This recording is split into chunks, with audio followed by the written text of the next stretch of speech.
Mr. Hraefn Wulfson on the show again today.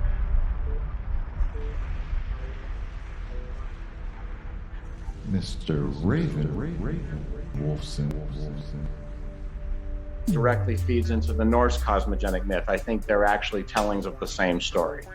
The Egyptian cosmogenic myth goes something like this.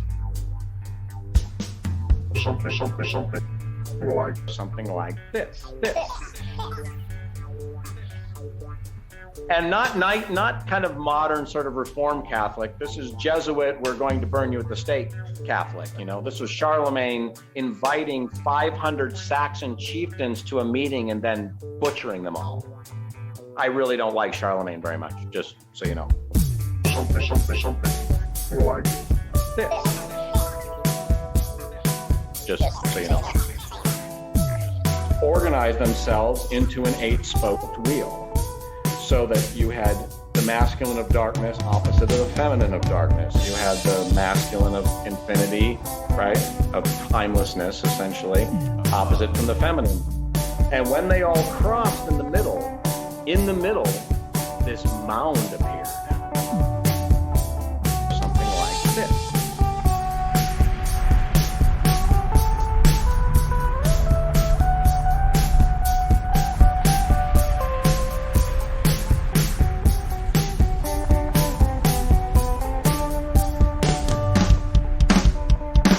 I've actually developed my own entire system of oracle related to them. And it works very differently than the way that it's sort of popularly, I'm not going to say traditionally, I'm going to say popularly put forward, because they basically tried to turn runes into Viking tarot cards. Yeah. And it's not tarot cards. They're not talking about the same things. They're not working in the same way at all. But what I found is this.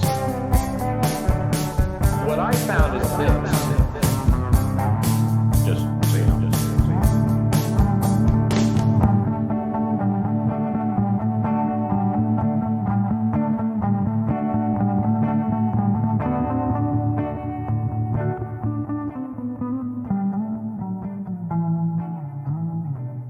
What I found is this. What's up, Fire Tribe? Welcome to Rising from the Ashes. I'm Dan Unaki Dan, and I have very special news for you. As you know, we have scrapped the RFTA news segments, but we're bringing something new back. It's RFTA news, but a little bit different. So today we're here with ancient history researcher, and he's also a writer for Ancient American Magazine, Adam Stokes. Adam, how you doing? I'm doing pretty good. School just ended for me, so I'm really happy about that. It's been a long school year. Now, do you do summer school?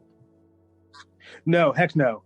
So you got summer off? I think I did it once in my entire teaching career. It's been about 8 or 9 years now I've been teaching. Yeah. And I did it once. I said I'd never do it again. Not that the kids are bad, but, you know, you do all that throughout the whole year, and then you have to do it in the summer as well. And you don't ever get a break, and it's crazy.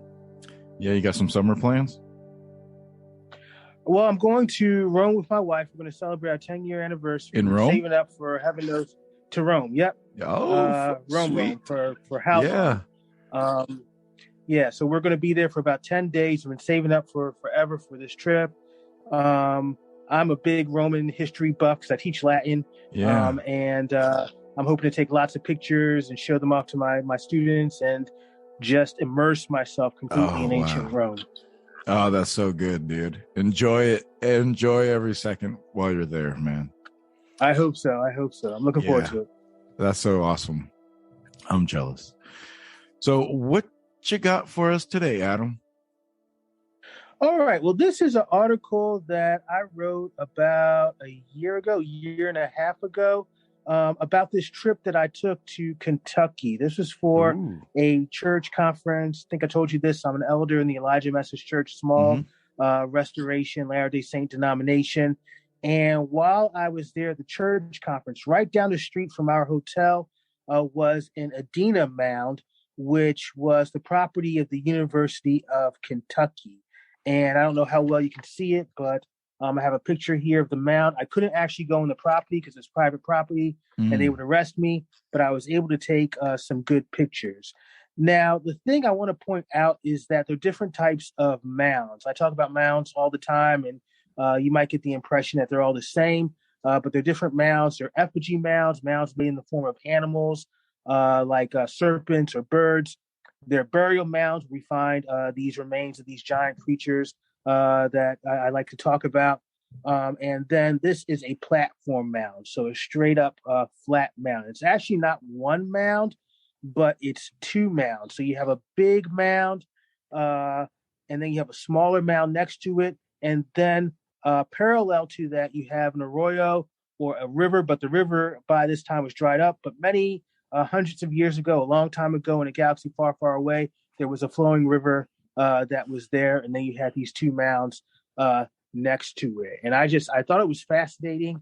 And I didn't really think too much about it after I took the picture until I started reading a book by my friend Greg Little called The Mound Builders. This is a great book. I recommend this book to anybody, but it's called The Mound Builders, Edgar Casey's Forgotten Record of Ancient America.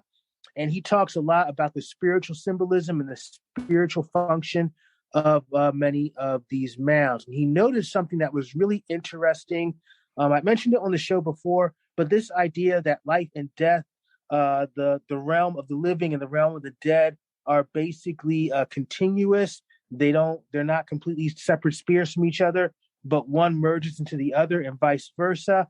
And there's this idea that when you have these platform mounds that are together, one of them represents a transition or the transgression.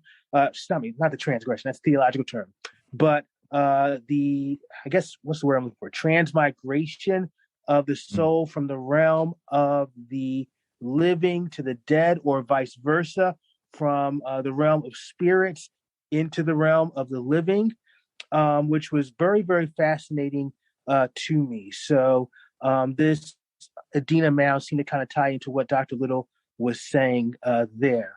It also kind of tied in for me with kind of the biblical imagery that you have with a lot of these Native American mounds. And I've noted, as you know before, the connection between biblical imagery, biblical theology, and Native American culture, the culture of the Native inhabitants of North America.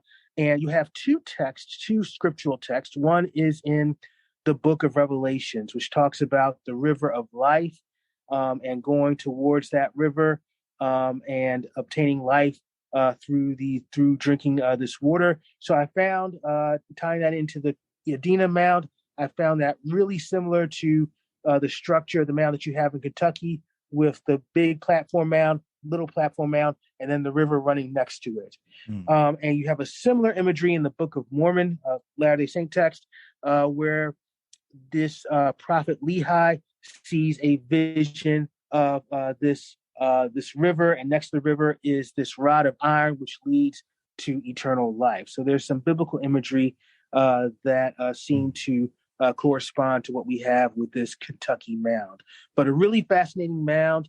I was really thankful I got to see it. That was a trip, I think I told you about this before, Dan, where I just traveled through Kentucky and Ohio because I had some time to myself and just visited various mounds, Newark Earthworks, Fort Ancient Earthworks, and the like. But these are fascinating. If I had $1 million and could do what I wanted, I've just spent a time just traveling through the Midwest, looking at these mounds. Yeah, that's what I want to do.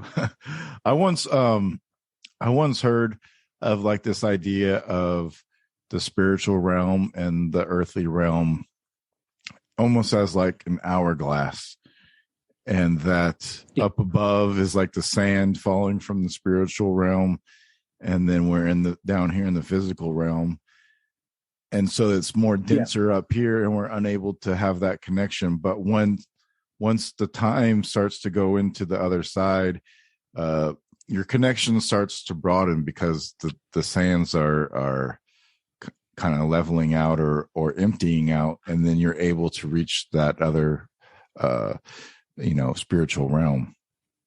I think that's a good analogy for it. I think we can see here, this is an understanding of life and death that's very, very different than, our modern understandings of it. I mean, we think of, especially in kind of the modern secular age, when you die, that's it. But for the ancients, these were interchangeable realms, and you had to figure out how to get from one to the other. I think the mounds kind of served that purpose of, at least at the least, symbolizing this journey of the soul, and even being kind of pathways themselves for the soul to travel.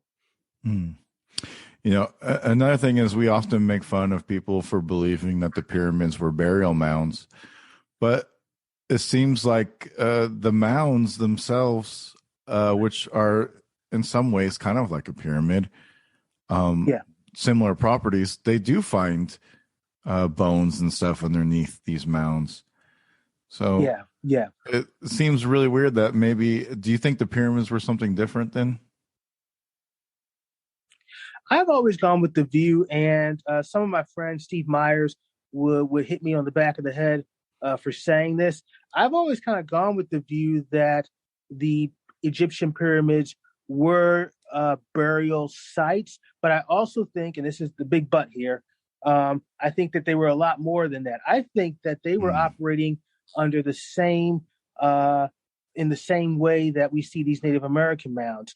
And researchers have talked about this. I know there was an episode of Ancient Aliens. This was a couple years back, but basically saying that these pyramids were conduits for the bodies of the pharaohs to transcend to another realm. And they took it very literally, kind of like a planetary realm. The body is literally being taken up to another planet. But I think a similar idea is going on with these Native American mounds. And like I think I mentioned before, they are celestially or lunarly aligned. So they're they're pointing somewhere, just like you have with these Egyptian pyramids. Yeah, that's good, man. And you said that property was private property. Who's it owned by? Do you know? It's the University of Kentucky. Let me see. I got to read it on here. Yes, property of the University of Kentucky, no trespassing. And they say for reservations, call the Office of University Events. So I don't know if that's to look around the site or have a picnic there. I presume you will. I mean, it's a sacred. It's a very special site. I'm assuming you wouldn't just use it just for like parties or stuff like that. I tried to call the number, but it was nobody was there at that time. So I would have loved to have walked around more, but I did get some. Like I said, I got some good pictures of it. Did you say what city that is in or near? Lexington. Lexington. Okay. Yep. Excellent. Cool, man. Is that it for you? That's basically it. So there's just a lot of biblical. I had another question for you though. Because when you mentioned like Mormonism and Lehi, and you mentioned like he was at the pyramid with a river next to it. Was he in America at that point when the Mormonism book was written, or was that carried over? So that event takes place in the Near East after he leaves Jerusalem. So he's not quite in North America. He's not in Jerusalem anymore. He's kind of wandering in southern Arabia. Ah, okay. So there we go. All right, Adam. Well, thank you very much. We appreciate you. Thanks for your time. Always a pleasure. All right. Always a pleasure. Thanks for having me. Thank you. You just witnessed our first news segment with a field reporter. We're hoping to get a couple more people on to have some diversification, but Adam will be our field reporter for the time being, and we think that it is going to be such a great additive to the show to give you guys a wider perspective on the world. And we really hope that you guys will take the time out of your day to read the show notes, check it out. If you're not on Telegram, go ahead and download that app. It's an amazing group messaging social media app. It's actually the only social media app that I'm on at all. And we have a lot of great people on our Telegram group that are a part of a huge, awesome conversation that's growing and going every day. So a lot of these conversations continue even off the podcast, and you get to make new friends. I've made so many friends. I love everybody on our Telegram group. Shout out to you guys. Let us know what you think of this episode. And if you want to support us, you can definitely go over to the Patreon, which is in the show notes, for $3 a month. You get way more Rising from the Ashes, personal shows from Dan and I, and more. Oh, so good. Well, you guys, I hope you're having a great summer. And from this point on forth, you will be enjoying a mind-blowing conversation on some Norse mythos and so much more with Hraefn Wulfson. Enjoy. What's up, Fire Tribe? Welcome to Rising from the Ashes. I'm Danny Nakidan. I'm the homie Romy. Oh, what a pleasant evening, sir. How art thou? It's a beautiful evening. You talking to me? He's talking to whoever. But we got Mr. Hraefn Wulfson on the show again today. You heard him last time where he was talking about his abduction stories and blue glowing aliens. But today he's come on the show for a more specific reason, and that is to talk about runes and rune stones and his decipherment and his conclusions about runes. And I don't know where he's going to go, but we're going to go with him, and it's going to be a journey. So let's get it on. Ride that way. How you doing, Hraefn? I'm doing awesome. I'm very excited to be here again. Thank you guys for having me on. I had a really fantastic time last time, and I really look forward to being with you guys again. You're a delightful pair to communicate with. So thank you very much. I appreciate it. Roman appreciates it. So this is kind of uncharted territory. I mean, I haven't heard you do any shows about runes before, so I'm pretty excited to find out like your findings and what you have found. Do you have a place to start, or I can ask a question? Well, I mean, feel free to ask a question. There is sort of a progression to understand how I got from where I started to where I've come to. Okay. But please ask a question first, because I love how your mind works. So rock and roll.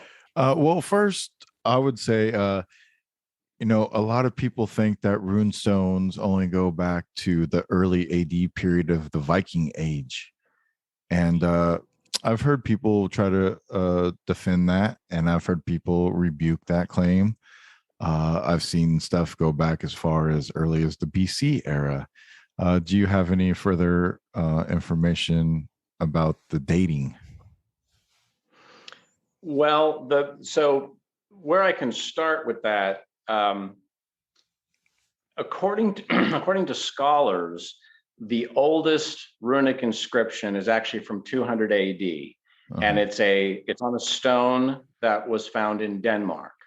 But I'm just saying that, and I want to say to your invisible company that that all of them, that I'm going to be challenging much of what is believed about runes, and it's not pie in the sky. Like literally, I've been thinking about and studying and looking into runes for 40 years. Okay. Really, I would say if I could look back, I'd say that my first influences were, when it comes to runes, my parents read the Lord of the Rings trilogy out loud to me as a child when we were traveling across the country by campfire light. So I got that real Valhalla Hall sort of experience in a lot of ways, that deep mystical telling. But I think, I was like 3 years old at the time. So I heard the story and I loved the stories. But as far as Tolkien's deep technical material about runes, which are extensive in the books, I think that was sort of lost on me at the time because I was too little. I probably would have looked at it and enjoyed it, but I don't think I would have gotten it, so to speak. So is what I'm saying. So really what happened, and this is a very funny beginning. There was a production company in the 70s that did a audio drama production of Lord of the Rings that played on NPR. It was called The Mind's Eye. And it was before the BBC did their full dramatized version. The good old days of radio. The good old days of radio, for sure. And my friend had the cassettes of that NPR version, and I borrowed them, and I would just listen to them over and over again. This was when I was like 16, 17. I would listen to them over and over again. And then, now I'm about to date myself, but then that first Macintosh computer came out, the little boxy one, and that had 812K memory. And that was really high memory for the time. I mean, that was a lot. Anyway, my art teacher in high school decided to modernize the art department, and he bought one of those for the school, for our class. So I got to play with an early Macintosh when they were brand new. And they had fonts, and one of the fonts was a Rune font, which was just, ABC, right? And I remember typing that out, and I started like learning them and reading, being able to read things and write things in runes, just replacement, English phonetic value comparison. But anyway, that started it. And then I got a hold of a book. Let's see, when did I get that book? That would probably have been in 90. It was either 90 or 91. I got a hold of Ralph Blum's Book of the Runes. It was it was like really one of the first ones of that kind of, oracle, new agey sort of thing. And I remember going through that book, and I learned them and learned the names, and I started having problems and questions about the names that were attributed to the runes and their meanings, and the meanings that he was attributing to them. And that's really what started it. It started because I said, this is unsatisfactory. Okay, great. You say it means this. Why does it mean that? Where did this come from? And it led down a long road, first of all, of understanding that he was using the elder Futhark. Let me do a little terminology for you. So a Futhark is what you call any runic alphabet strand, because no matter what the variations are, the first 6 runes are always the same. And they're the F rune, the U rune, what's called the TH rune, but really is not TH. I'll explain that in a second. The A rune, the R rune, and the K rune. So it's Futhark. People think that TH is th, and the truth is that it's pronounced that way. But when you go into the runic, which is based on Proto-Germanic, which is, by the way, a hypothetical language, Proto-Germanic follows the more Germanic pronunciation of the TH, which is halfway between a T and a D, which is why the Germans don't call him Thor, they call him Thor. They don't call it thunder, they call it Donner. It's not donor like Donner, D, it's don, don, don. It's halfway between a T and a D. Mm-hmm. So, and if you understand that, suddenly there are a lot of other words that are in Norse mythology, that are in runic associations, that suddenly those sounds change, right? His name is not Odin, his name is Olten. And that is actually a Scandinavian bastardization of his real name, which is Wotan.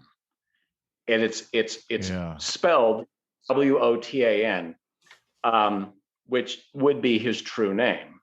It's just that because of how Scandinavians pronounce things dialectically, phonetically, it's still Olten, but it's Olden, right? And it became Odin, which is wrong.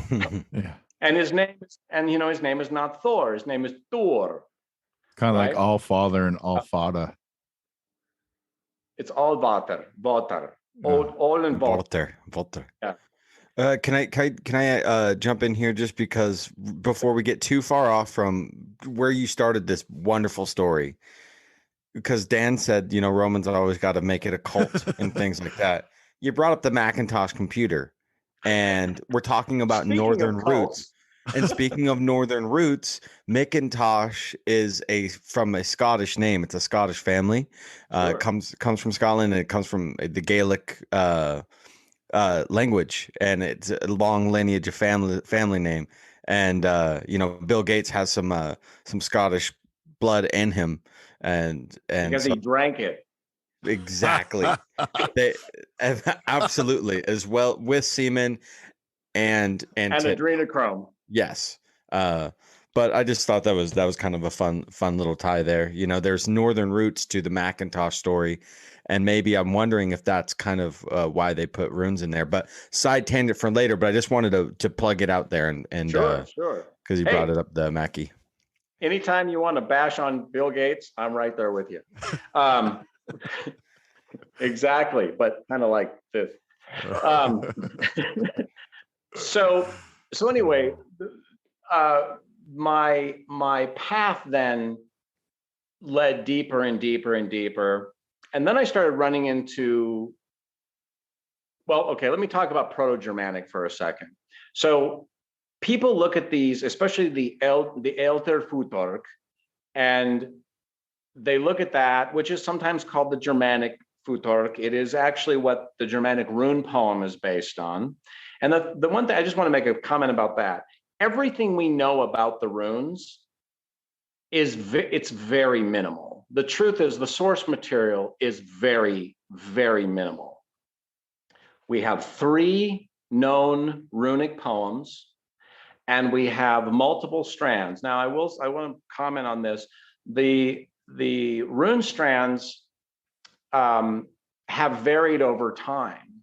The Anglo-Saxons, who, by the way, spoke an archaic dialect of German that they brought with them, which is 75% of English is Germanic. They brought a lot of the early dialect, and I think a lot of the Proto-Germanic assumptions come from Anglo-Saxon. Actually, it's the Old English Anglo-Saxon, which is where my name comes from, by the way. Anglo-Saxon. It's the Anglo-Saxon spelling of Raven is Hraefn. And it wasn't until 1066 when good old William the Conqueror brought all that Norman and French and Latin into the language that all of the hard Germanic elements started getting beaten out of the language. So all the Alfs became Ofs, all the Hraefns became Ravens. They got rid of the guttural H at the beginning, et cetera, et cetera, et cetera. So anyway, go ahead. Well, what is the H? So the H holds a high significance to some ancient ancestors, and I'm kind of curious if you have any insight on that and the importance of the shape and letter H and its history. Well, this is where we get into a tricky area because, and I'm going to address this. One of them is rune forms. Well, let me finish this first. So Proto-Germanic is a hypothetical language. Once someone figured out that there were common root words between Latin and Sanskrit and even German and Persian, actually Farsi, all sorts of languages, spanning the whole area. Once they figured that out, they started trying to figure out what the common roots of some of these languages like German really were. And they came up with something that is a experimental hypothetical. We kind of lost your audio a little bit. Am I gone? You're not gone, but you're underwater. Yeah, I don't know what happened. Very interesting. Is that better? Oh, yes. Yep. You're there back. you go. You're back. How long was I ranting silently? Not very long. I stopped you pretty quick. Okay, good. You were sorry. talking about the Farsi and Proto-Germanic and even Latin and Sanskrit, and then right, and that's when they. And what was very funny is they call it the Indo-European language group, but you know what it was called before World War II? It was called the Indo-Aryan language group. Yeah. And it was turned into the Indo-European language group afterwards. So there's an interesting little thing about that, and that is that I don't know if you know this, but you know the horse was domesticated in Central Asia. No one in the world had ridden a horse before the tribes of Central Asia figured that out. And there was one tribe in particular that they have archaeologically tracked down, they think were the first people to actually stop hunting the horses and eating them, and then decided to ride them.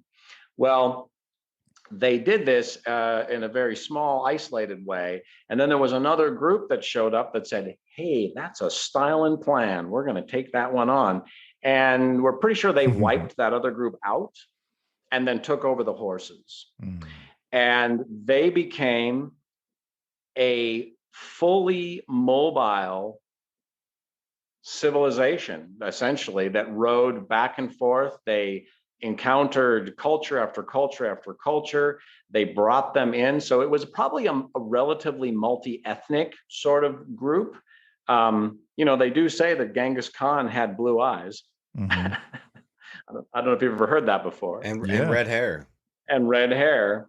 But he didn't look like John Wayne, despite the film. So there's a horrible film called The Mongol that he was in, that was filmed actually in downwind from where they tested nukes in Nevada. It was actually done here in Utah. Anyway, so the idea is that a lot of these language elements, that then it wasn't that they absorbed languages from other places, it's that they kept encountering civilizations and taking their root language to them. And because of their domestication of the horse, and by the way, other things, they're also the ones that invented the chariot. Central Asians invented the chariot. They domesticated the horse. They domesticated the apple, which means that whole Adam and Eve story with the apple is utter nonsense, because Macintosh. Yeah, that's right. Fucking Bill Gates. Anyway, time traveling and domesticating things. No. And there is even an argument that hemp was domesticated in Central Asia. Oh, really? That it was a she legit, right? Yep. So let me ask this: riding horses and getting high. Sorry. What about the because what you're saying, I mean, it correlates a lot with it, especially with the chariot and cannabis, you know, in this eastern part of the world. But what type of region are we talking about? Like, what does the map look like? If we could just give because we view like China and Asia as what it is today, but what do you think it was, at least region wise, at this time period in which you're referencing? Well, the archaeological evidence of the first domestication of the horse, I think, it's either Kazakhstan or Turkmenistan. So it's Central Asia is the area basically between. It's like Mongolia region.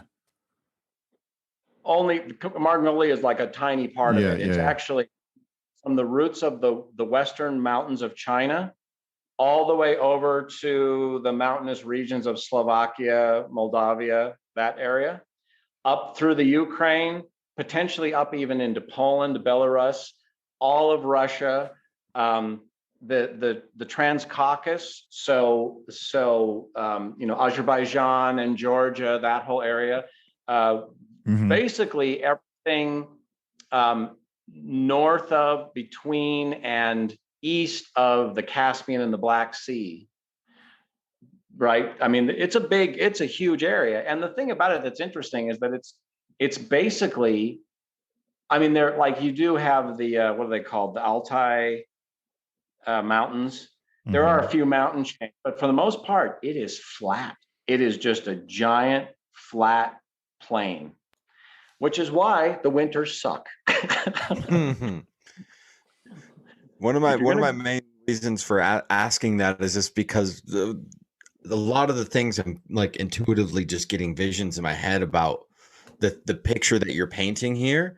I'm seeing a lot. I'm wondering about the Vedas, and I'm wondering about ancient India, and I'm wondering how these two cultures correlate and the time wise and timeline of ancient Vedic stuff too, because I'm very curious about that. And then, you know, how these cultures, maybe I'm not trying to segue into that. I am just curious about maybe it just in reference to the timeline you're talking about, what was happening in India, or was this part of India as well? This is part of India. This is the famous Aryan invasion. This is what brought the culture that we think of as Indian culture into India through the Khyber Pass. This is where the Rig Veda came from. That's what I wanted to know. Thank you. That fucking sweet. Because I always thought that too. The Adas and the Vedas, right? I mean, just add a freaking V to it. Well, and the thing that's interesting, and this is a place. I'm sorry. Say the last bit again. The V comes from the Vonner. Yeah. Well, we'll get into that story too. So and here's the thing. Part of my study of the runes has really, I'm very interested in cosmogenic myths. Cosmogenic myths are the most fascinating things to me, because when you start looking into the established cosmogenic myths, and I'm talking about the real old ones, not the later appropriated ones. I'm talking about the real old ones. Egypt, Sumeria, even the Vedic, China, actually. There are these haunting similarities that nobody talks about. Certain numbers, certain geometries that are unilaterally sort of embraced. But it's kind of kept quiet, because what I think it ultimately reveals is that the origins of our shit are not at all what we think they are. Not even kind of. The closest one that's honest about it really are the Egyptians. They're probably the most honest about it. Do you know their cosmogenic myth? Their cosmogenic story? The Egyptians? Yeah. It's relevant. I'm actually not sure not cosmogenic means. It's the genesis of the cosmos, my brother. Cosmogenic. In other words, it's the creation story, whatever the creation story. Yeah, Osiris and Seth. Oh, no, this is before them. This is before that. No, I don't. Okay, so there's two versions of the story, and it's relevant because I think it actually directly feeds into the Norse cosmogenic myth. I think they're actually tellings of the same story. The Egyptian cosmogenic myth goes something like this. There was chaos and an absence of all order. And inside of this chaos, there were four consciousness. I won't call them deities. I'll say four consciousness, and four consciousness that each had two aspects to them, a masculine and a feminine. This is the way the story goes. And basically, they represented four principal ideas of chaos: darkness, the abyss, infinity, and one that's a little difficult to translate into kind of our modern thinking, but it's the idea of consciousness without form, right? There's an animate element, but it has no focus, no clarity to it. Well, each one of these had a masculine and a feminine. And when the masculine and feminine separated from each other, they created a dynamic tension between them. right? In the middle, there was a tension. Well, these beings or entities or consciousness or elements organize themselves into an 8-spoked wheel, so that you had the masculine of darkness opposite of the feminine of darkness. You had the masculine of infinity, right? Of timelessness, essentially, opposite from the feminine. And when they all crossed in the middle, this mound appeared. And there are two different versions of the story. One is that it's a mound. The other one is that it was a blue lotus that opened like on the Nile, right? And that was the Ennead, and it's a later telling. So anyway, we're going to go with the mound story. So the mound appears, it's called the Benben mound, and it's actually a hieroglyph. The Benben is a hieroglyphic structure. And on this mound, there was an egg, and the egg hatched. And when the egg hatched, a bull with the sun between his horns walked into existence, and suddenly there was earth and order and light. To everyone, what? Go ahead. Keep going. Sorry. Anyway, in other words, our universe came into existence it was basically antimatter to matter, right? Because when you have the opposite of everything and they all correspond, they create the mirror, right?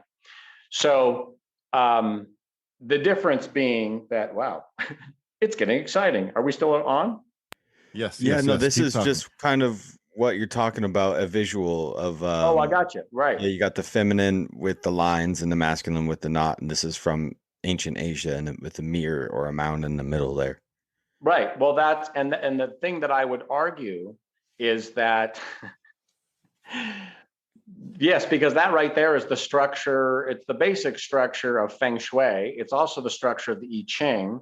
It is also the structure of the imperial city as compared to the commercial city in China, the design. It was all based on quadrants of 8. Now, what is the most significant number in Norse mythology? I'm gonna guess 8. No, 9. 9.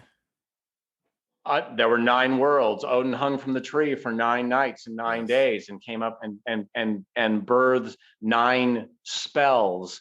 Everything's 9s. And then it's interesting because if you go to the Epic of Gilgamesh, everything's 7s, right? He crossed 7 rivers and 7 mountains and went on 7 journeys, and there were 7 monkeys on fire flying out of his butt. I mean, it's just kind of an ongoing. That's always the Christian story. Well, here's what's interesting though. There's always, I think historically there should be a flaming monkey flying out of the butt in every story. We should just add it. I'm kidding. It's homunculus. Homunculus. That's funny. Yes. So here's what's interesting. I'm going to deviate from this for a second because this is very vital to understanding what all these cosmogenic myths are actually talking about. You're familiar with the tetrahedron, right? Tetrahedron, 8, 4-sided, or it's a pyramid made out of 3 equilateral triangles. Very important sacred geometry. Okay. Now, in theoretical mathematics, what does a tetrahedron generate automatically? Ether? It generates its opposite. Oh. Which creates what the Judaic, the Kabbalists call the Merkaba. The chariot. Interesting you should use that word, because I'll tell you first of all what I believe. What I believe is that, as Hoagland put forward, that every tetrahedron, which is the simplest geometric shape to define a sphere by, generates its opposite, which means every sphere is actually a hypersphere. There are 2 spheres that simultaneously coexist, okay? As evidenced by the pole of Saturn, where it's very clearly a hexagon is visible at the pole of Saturn, right? Right in the center. Yes.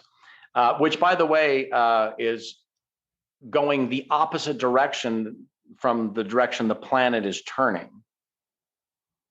The rotation of the planet, the hexagon's going the opposite way, which I thought was interesting, suggesting something. I don't know, Inner mechanical workings. Consciousness, who knows? Anyway, so I want to make another comment just really quick before I go back into the whole double interwoven tetrahedron, which I don't like to call a Merkaba.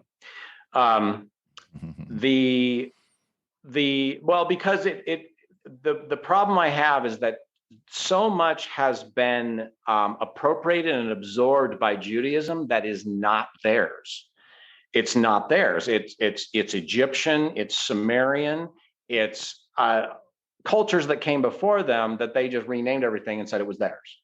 And that frustrates me for a lot of reasons, because I think it unfortunately veils the truth of what these things really were. Religious syncretism.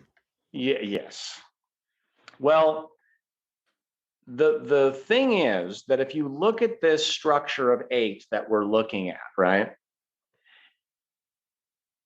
We're so used to looking at symbols because they've been carved into surfaces, they've been written in books, they've been written on scrolls, they've been pressed into clay. We're so used to seeing them as two-dimensional images that I think we've lost the reality, which is that most sacred symbols are actually two-dimensional representations of three-dimensional things. And with the 8, I think what we're really actually looking at, it's when you look at an 8-spoked wheel, you're not really looking at 8 flat like that. What you're actually looking at is that if you're looking at it straight on, and you've got, crosses like, cross members like this, and then this, and, this and this, and this and this. Almost like a toroid? Well, it's actually, I think it's actually the central one that goes vertically is actually supposed to not be flat, but turned up like this, so that you actually have 6 on a disc and a top and a bottom, creating a polar axis and an equator. Okay. That's my noodle all over the back wall over here. Nice. You're doing it. It's very clean. But see, this is the point of it though. I think that whole thing of a 6-pointed star, a hexagram, is really not about a hexagram. It's looking down on the top of it. And the reason that there's this obsession in the Epic of Gilgamesh, which is Babylon 2, by the way, it's not Sumeria, it's Babylon 2. It's very important to make that distinction. They have elements that they borrowed from the Sumerians, but Babylon 2 is, do you know the history of, I'm assuming you know the history of Sumeria. Anyway, when you're looking down at the 2 triangles that make the hexagram, you're really looking down on top of the pole at the disc. And the disc they're not laid flat on the disc. 3 of them are below the ecliptic and 3 of them are above the ecliptic, offset. Okay? Because Spinning. If you take I'm sorry? Spinning. Well, they are, and that's because that's what happens if you take the 2 tetrahedrons and you interweave them. You end up with a hexagonal center joint, a triangle above, an opposite triangle below, and then 2 polar points. But here's the real weird part. If you turn that, it'll create a new pole and a new flat. You turn it again, it'll create a new set of new pole and a new flat, a new ecliptic or a new equator and a new axis. Now, all of those things combine in the center to make a 9th point, which is the center conjunct point of the 2 tetrahedrons. And if you think about it that way, suddenly the Egyptian cosmogenic myth makes sense. You have a masculine and a feminine that are interwoven opposite of each other, and they create the world at their axis, at their center, at the nexus.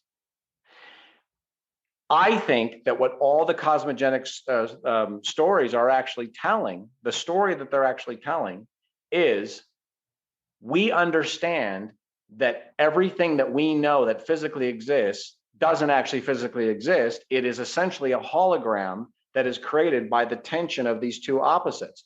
And the Vikings called it fire and ice, this primary tension. And in yin yang, it's masculine, feminine, it's dark, light and dark. It doesn't matter.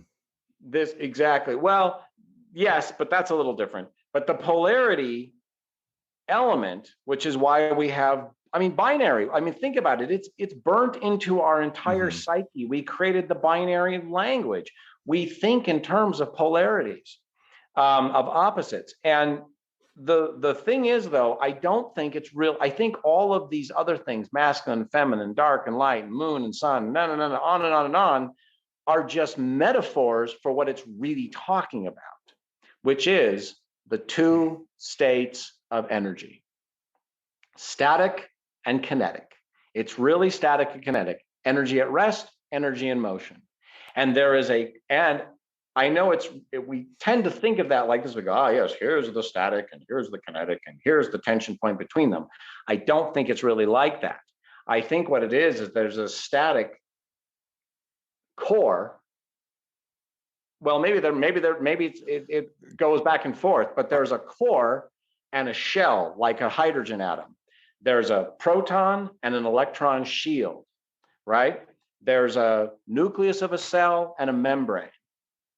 And I think that's more how it works, that there's this constant interchange that goes back and forth and back and forth and back and forth from the center out and from the out to the center, like a heartbeat.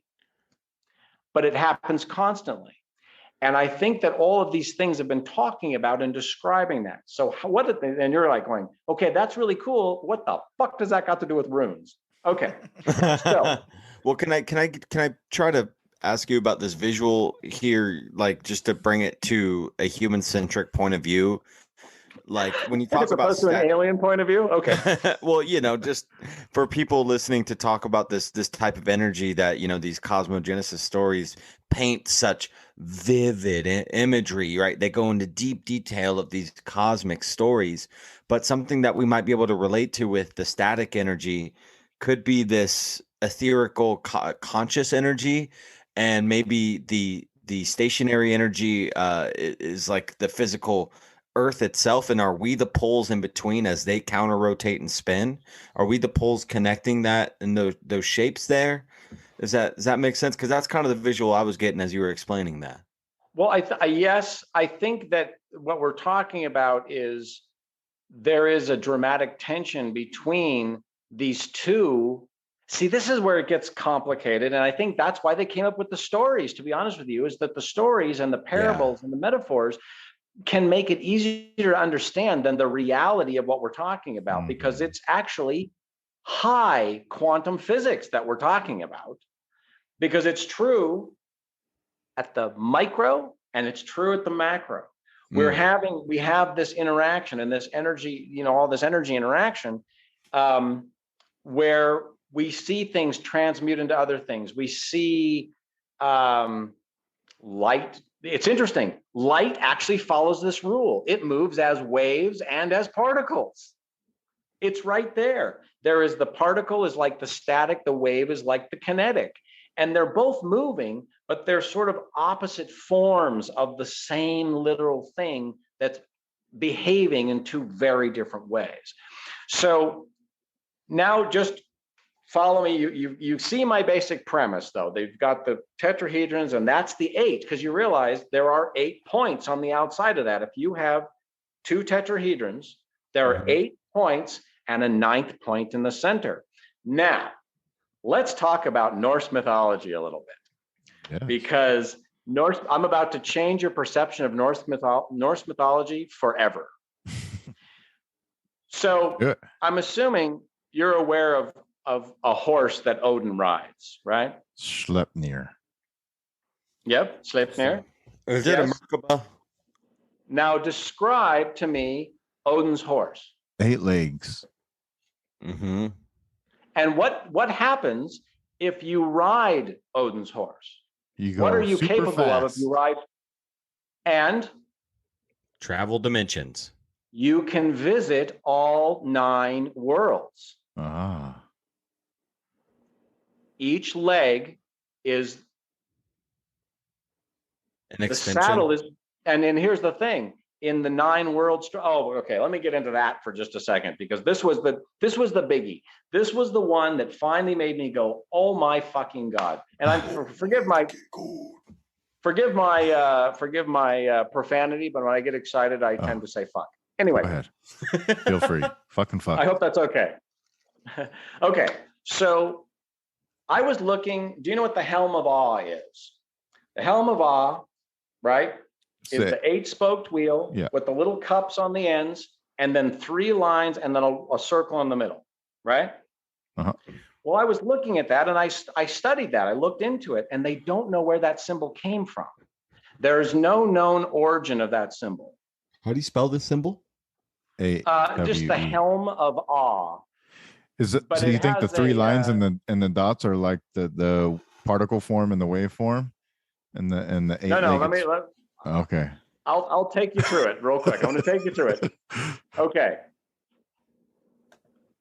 And this is where we get into one of my biggest frustrations with every account we have of the sagas, every account we have of the Eddas, all of it. It was all written down by Christian monks. Remember that. Snorri Sturluson was a Christian, he was a Catholic priest. And the problem is that I have found things that I go, this does not make sense. This is not right. I can tell it's not right. This was him because, and why did Catholic priests do this? Why did they write down stories and myths? Disinformation. Because they were altruistic and they wanted to save them? No, it was for conversion. They wanted to be able to write down what the beliefs of the people were so that you could morph them. And the only other source we have, by the way, from most Norse/Germanic mythology, because you realize they're very similar, the Germanic mythology, yes, the Helm of Awe right there. Okay, so they're very similar. And if you go to the Roman accounts, where the Romans encountering the Germanic people, the Germanic tribes, were writing down stories. I said, yes, they have, but they didn't even use their names. They used the names of Roman gods to talk about Odin and or Wotan and Tunar and Nertha or Herta, all these goddesses, etc. Gods and goddesses. And so this is where we get into a problem, is that our entire knowledge is really based on either a Roman filter or a Catholic filter. And not kind of modern sort of Reformed Catholic. This is Jesuit, we're going to burn you at the stake Catholic. This was Charlemagne inviting 500 Saxon chieftains to a meeting and then butchering them all. I really don't like Charlemagne very much, just so you know. I'm not a fan. Anyway, so first of all, let's talk about, just for a moment, let's talk about the structure of the 9 worlds and how that has come down to us. The way it's usually portrayed is that you see Yggdrasil, right? Yggdrasil, the great tree, which they call an ash tree, which I also will argue against in the future. They say it's the ash tree, and that the 9 worlds are around it, and then Asgard is, Asgard is in the branches, and Niflheim and Helheim are at the roots, where Nidhogg is eating away at the roots, and la la la la la la la. That's a Christian heaven and hell structure. That is not the way the Norse even believed or behaved. I'm saying that whether they believed it or not, their behavior said that they didn't believe that that was the structure. And so one day I was looking at this symbol that Rowan has so kindly put up on the screen, and I was looking at it and I went, okay, wait a minute. If you go into the Anglo-Saxon rune strand, the so the fourth rune, which if you go to the Elder Futhark is Ansuz, it's called Ansuz, which, by the way, all those names of the Elder Futhark, of the Germanic Futhark, those are all Proto-Germanic names. They're all names that were given to those runes probably during the Victorian era, right? He's holding something up, but he's too small for me to see what it is. Anyway, those names were attributed during this same period of time that in places like Oxford and Cambridge, they were putting together a comprehensive dictionary of Icelandic Norse and of Anglo-Saxon and of other Scandinavian languages and Germanic dialects, et cetera, and Gaelic and others. They were all, oh yes, we are, and they were like, come on, it was British Victorian worldview filtering these things and collecting these things. And I'm not saying that they are wrong. I'm saying that it is important to remember these people, all of this information that's recorded should be open to scrutiny and should be questioned. All of it should, because one of the things I've run into, I kind of, people that are into runes tend to be of two general categories. There are the romantics and there are the scholars. And the scholars probably annoy me more than anyone else, because they're like going, and this is the only thing, when this is attributable to this, and this is on, therefore this is the law. It's the same nonsense that says that pyramid was built by Khufu. Please, we are almost certain that the inscription that General what's-his-name saw inside of the king's chamber he put it there because he needed to justify the expenditures he was doing, with his expeditions. And so now everybody goes, oh no, the pyramids were built 2500 BC, and that's the end of the story. No, it's not. It's ridiculous. I mean, it's nonsensical. And I run into the same problem with runes. And of course, what is interesting to me about the runes is that, at least the thing I really appreciate about J.R.R. Tolkien, because you understand, he was a hell of a scholar. I mean, he could speak and read and write 13 languages fluently, and several of them were dead languages. I mean, he was very, very intelligent and very learned. And I appreciate the fact that he, using what was known about the runes, he actually created his own runic structures for the books that are totally fictitious. They are not based on anything real. They are his fabrications, but they still follow a lot of the, shall we say, structural rules of the runes. And I appreciate the fact that he had a knowledge that he was building on to create those. And of course, then you get into, who are the great saviors of the runes of the 19th and 20th century? Guido von List, who came up with the Armanen runes, which, because he was a German nationalist and because of what happened afterwards, everybody likes to. In fact, in Wikipedia, it's described as faux runes. There's actually a Wikipedia article called faux runes, and the Armanen runes are included in those. And I'm going, wait a minute. And even when you go back into old archaic examples that they find cut into birch staves and they've cut into stones, there was really no ordered structure. This is what the runes are. Every rune master drew them differently, cut them differently, applied them differently, and so it really has been a fluid structure. It's not like Greek or Latin, where the characters are this and they have this value and they have this value forever. It's not like that. The runes were far more fluid and personal. They did follow a general set of rules, but it's really obvious because remember, the Vikings, and not just the Vikings, the Germanic people and the Celtic people, they were all oral tradition. They didn't write things down. That's not what the runes were not used to write texts until late in the Anglo-Saxon period. And sometimes later in the Icelandic, I think Snorri Sturluson was using, well, he was probably using Latin actually, because he was a Catholic monk, a Catholic priest, I mean. So he was probably using Latin, but he was documenting what runes were at that time. That's another thing to remember. When things are written down, it tends to freeze them in time, right?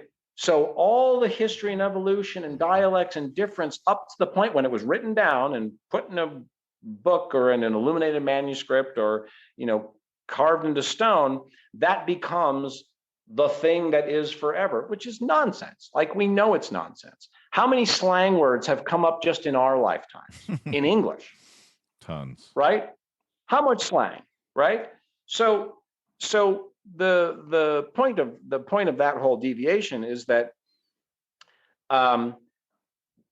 it's very important to always remember that those rune names that are attributed to the Elder Futhark or the what are called the Germanic runes or the Germanic rune poem, those particular names are actually reconstructed names by scholars. There is no evidence anywhere that those were the actual names. And what's interesting is when you get into studying, like, for example, one of my favorite ones, and by the way, this is another whole problem. One of the reasons they date the runes the way they do, I see the runes are haunting you. I'm just kidding. They're hunting you from behind. But the reason that the runes are dated the way they are in many cases is that, yes, there are runestone monuments, that are like death monuments and things that are all over Norway and Sweden and even Denmark. And we know those exist, but we also know that the principal way that runes were recorded for a long time was they were cut into wood. In fact, this is one of my biggest problems with the rune forms, and at least the attitudes about the rune forms, is that, have you ever tried to cut a rune into a piece of wood? No, can't say that I have. Okay. So the way you did it traditionally is you would take a stick, usually a piece of willow or a piece of birch, like a branch, and you would cut a flat surface on it, right? You'd use your samscrax or your scramsax or your skax, and you would carve a flat surface in it, and then so it's sideways like this. So the grain's running like this. Here's your piece of wood. Here's the grain. Well, then you cut across the grain, and then you make that, and those are the vertical stab or staves, and then you cut various symbols off of those, right? The thing is, if a rune actually had any straight horizontal lines, they would disappear in the grain of the wood. So you had to cut them at an angle so that you could see them, which means the runes probably never originally looked the way that we're used to them looking, because they had to. And one of my favorite ones is, I don't know how familiar you are with the Germanic Futhark, but there's a rune that looks like an X, right? Do you know the one I'm talking about? And it's the Proto-German. What? The hooked one? No, it's just an X like this. Yeah. And that X has the name of Gibu, which is a Proto-Germanic name. And if you look up Gibu, nowhere in any Germanic language does that word appear, ever, anywhere. The word that appears in Anglo-Saxon, in Frisian, in Old German is gifu, Gyffu, gifu, those variations, right? Mhm. Two F's. And it means gift. That's where our word gift comes from, is Gyff, Gyffu or Gyffe is where gift comes from.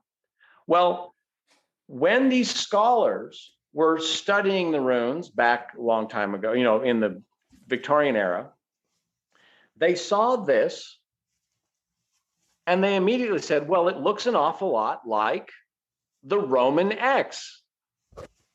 So it must be descended from that.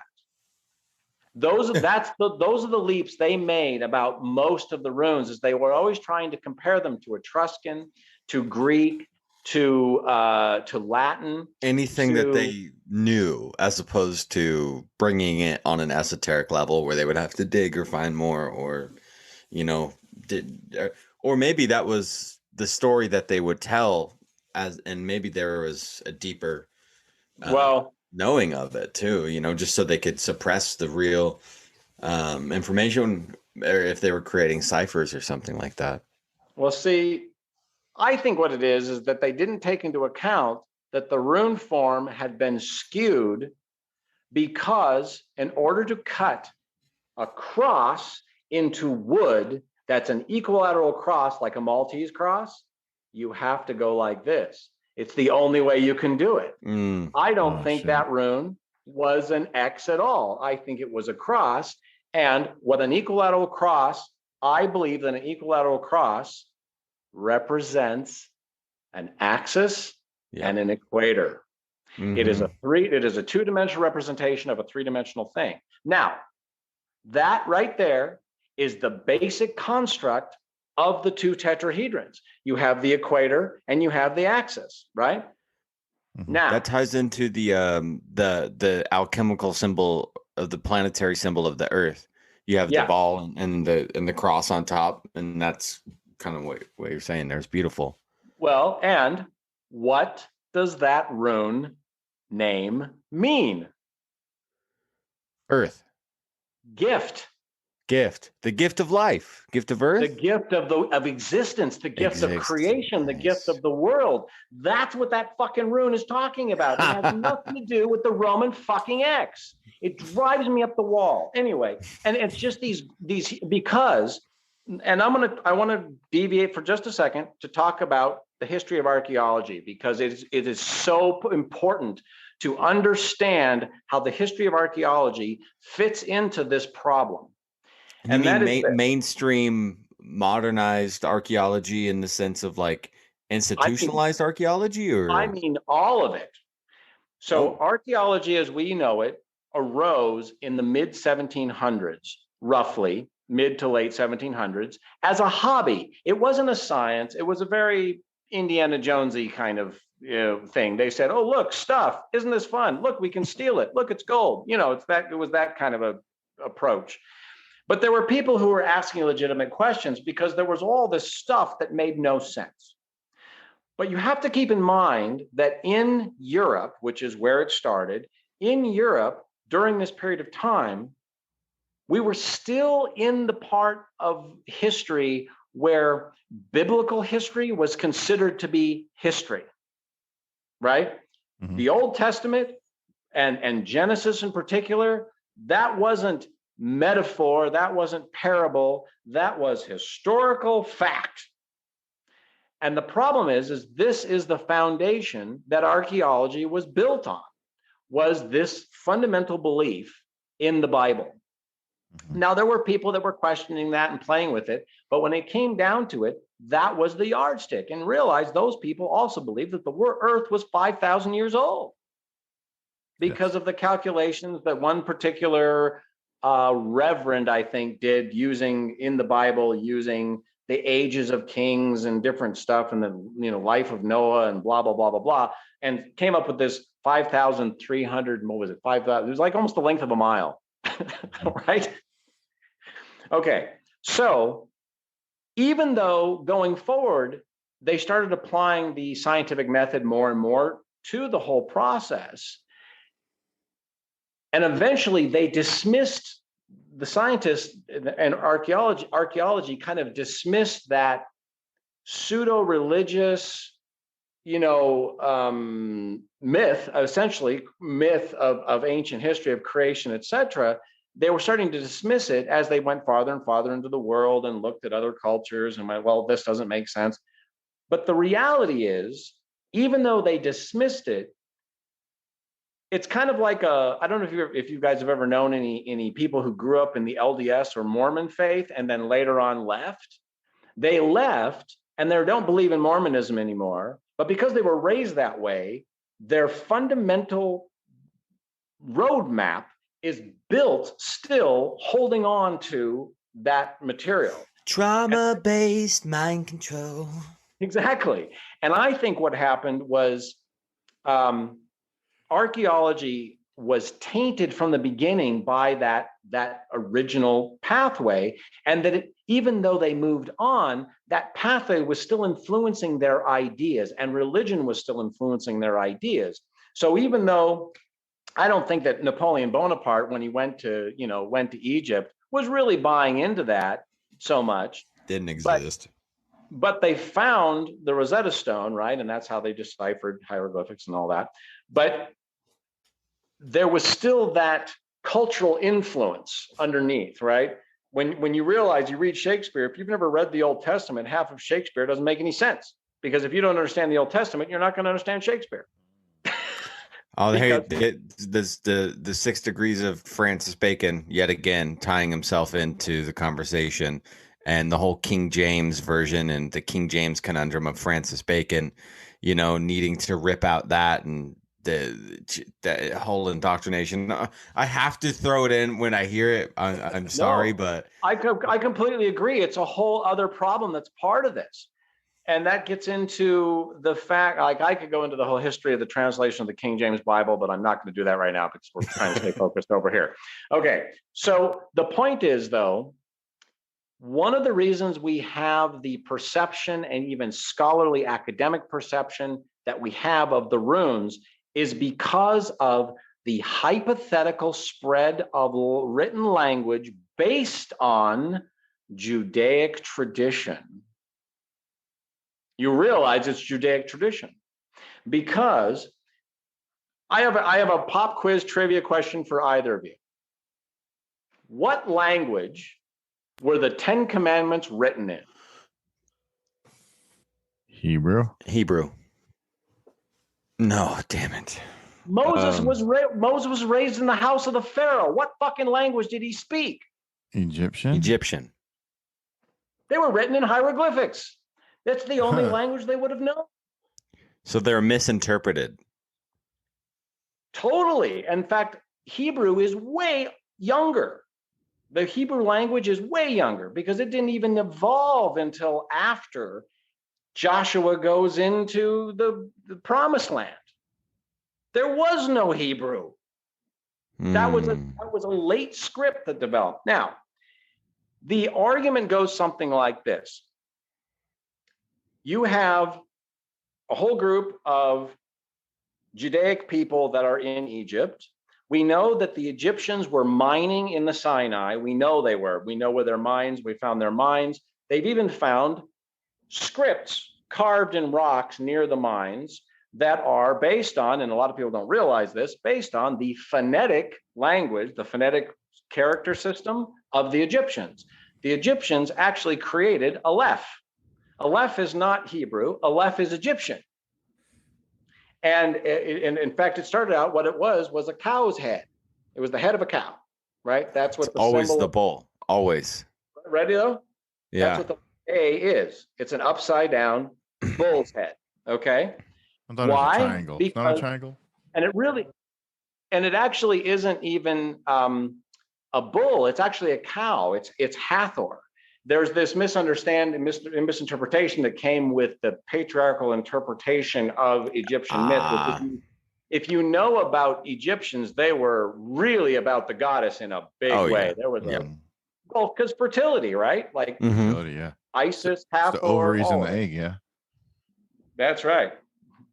I'm sorry, I got distracted. Anyway, but the point is that there's a script that they found in the Sinai. It's called the Proto-Sinaitic script. The Proto-Sinaitic script is a bastardization of the Egyptian phonetic alphabet that was written here. That Proto-Sinaitic script has been attributed to being a major influence to the rise of two alphabets, the Canaanite alphabet and the Phoenician alphabet. And remember, where does the word alphabet come from? It's aleph bet. It's aleph bet. It's the first two letters of the Egyptian phonetic language. Aleph and bet. That's where alphabet comes from. Anyway, it came from. Go ahead. In the box saga, it says All Father Bait. Yeah, well, it's the cow and the bet, aleph and bet. And of course, it goes aleph, a bet. I can't remember what the ka sound is, but then it's well, it translated over into Greek as delta. So it's alpha, beta, kappa, delta, right? Those are the right. So I just started reading the Greek Kabbalah, and it kind of ties in. It's definitely, I mean, obviously more of that influence. It doesn't go into the Egyptian. It's more of the modern breakaway from the Greek Kabbalah in Phoenician and everything into modernity. But I'm curious about the bet. What is that bet in? Bet. Let's see. It's beta. Crap. You were going to ask me a technical question that I have to go look up. Oh, sorry. That's okay. Believe me, as you can tell, there's a lot of crap in my head. So sometimes I little things I have to go back and look at. Anyway, so the argument has been that our written language was spread by, and of course we now know that this is highly suspect even as a framework, Jewish slaves. This is the argument. Jewish slaves who were forced to work in the mines. And by the way, they've actually now done archaeological digs in Egypt and found the Jewish quarters. And they were basically middle-class merchants. They were not slaves. Anyway, that is a lie. And the Egyptians did not flee. They were chased out of Egypt. That's actually pretty clear. The Pharaoh said, and enough, bye-bye. Anyway, so if you go out, you follow the progress. They go out. The idea is that Joshua and Moses. Joshua was Moses' general, right? They get to the Promised Land. Moses can't. This is after the 10 Commandments and all that. They get to the Promised Land. Moses can't enter the Promised Land. Joshua leads the armies in and genocidally exterminates everybody they meet, like scorched earth, kills everybody policy, until they get to the Canaanites. And the Canaanites, and there were two groups of Canaanites. There were Eastern Canaanites and the Western Canaanites. And the Eastern Canaanites, that's Jericho, right? They fought back and they resisted and they just got slaughtered. But the Western Canaanites went, okay, just don't kill us, basically. And the Western Canaanites were already developing seafaring on the Mediterranean. They were already developing that kind of technology. And pirates. The Western Canaanites became the Phoenicians. That's who the Phoenicians are. They were basically co-opted by David, but then by King Solomon more. And that's what made King Solomon wealthy, it was the Phoenician trade all over, right? And of course, our word purple comes from the word Phoenician because they had the little snails that they can make royal blue and royal purple out of, which is why those things are called that, because they're named after the Phoenicians, and they were very rare and hard to get.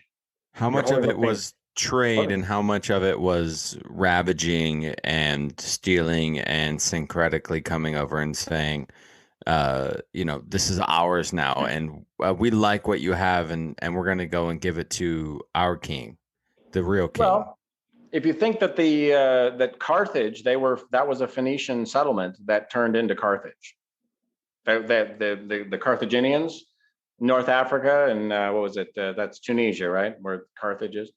That was a Phoenician port. In fact, there's a port, what's it called? Havre, Spain, on the outside, on the Atlantic side of Spain. That was a Phoenician port. In fact, the Black Irish of Ireland are actually Phoenician descendants, which is why they are a discriminated against minority. If you have the traits of the Black Irish that come up, they're Phoenicians. Because the Tuatha De Danann were not Phoenicians. They showed up and went, no. The Tuatha De Danann, Druids. I don't even think they were Druids. This is before Druids. The Tuatha De Danann came probably the same time that the seven sages went up the Nile, and that the Sumerians came up the Persian Gulf in the boats, not the goats. That was a different thing. Were they higher vibrational creatures? What? Were they higher vibrational creatures? No, that I would be happy to talk to you about my theories about the antediluvian world, but not right now. Okay, next episode though. We'll do antediluvian because I have. Please. Because I will say this: my entire belief is that our entire civilization is a refugee civilization that fled the rising waters all over the world. But yeah, love that. The Tuatha De Danann showed up in boats. And we know that the Firbolg, which was another group that showed up, the Firbolg, who then fought the Tuatha De Danann, but the Tuatha De Danann were there first. The Firbolg were captives in Thrace that actually escaped. They were slaves that escaped and followed the Danube all the way up across Europe and got to Brittany, and then because you know what Firbolg means? No. Firbolg means fur bag. Fur bag. They had a specialized bag that they carried things in, and they made their boats out of it, that they escaped being pursued from Brittany and landed in Ireland. They followed the currents and landed in Ireland. And what type of tech were they using? What were they tech savvy in at this point? I'm guessing they were slaves on the run, so it was pretty primitive, kind of like you know what a coracle is? No. Coracle is it's a round boat that looks like a bowl that just has hides on the outside. They talk about it shit. In the book Treasure Island. They talk about it quite a bit, the coracle. Anyway, Robert Louis Stevenson talked about it. But okay, getting back to language. So the way that the current argument is it says the idea of the phonetic alphabet spread from the Sinai into Judea and was used by the Phoenicians, who then spread it to the Greeks and then spread it to the Etruscans and the Latini. You know that the Latin comes from the tribe Latini.